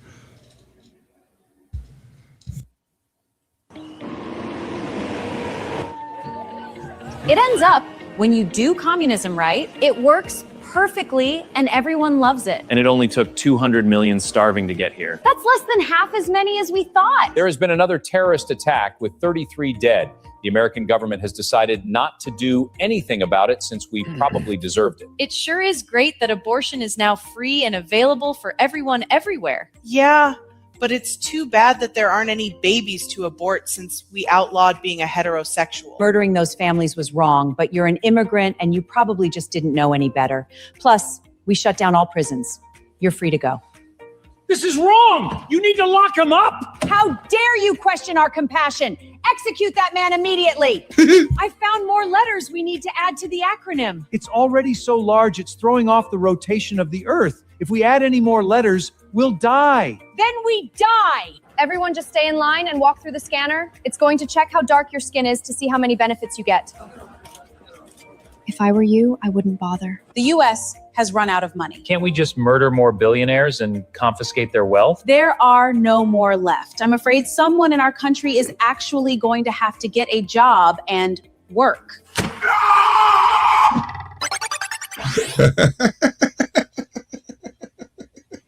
All right, but I'm not all one-sided here, brother. Don't take it the wrong way. No. We also did it with no Democrats.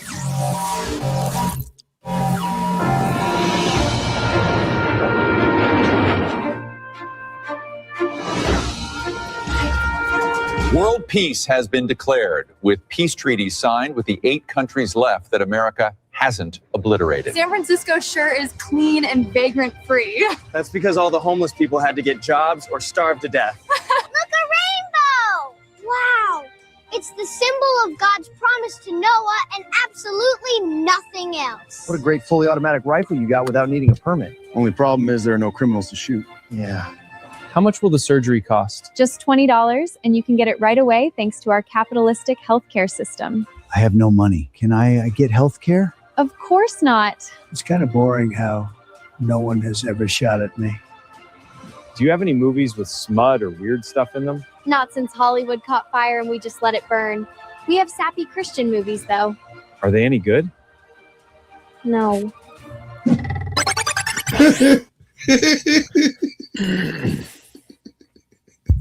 It's good.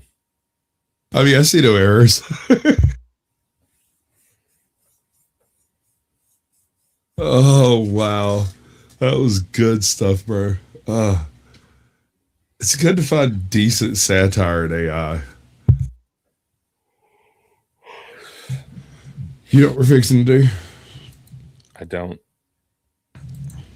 Do you? I gotta bounce. Thanks a lot for proving just how ugly and immature you are. It's been real. And just so you know, I don't really care about your problems. Gotta go.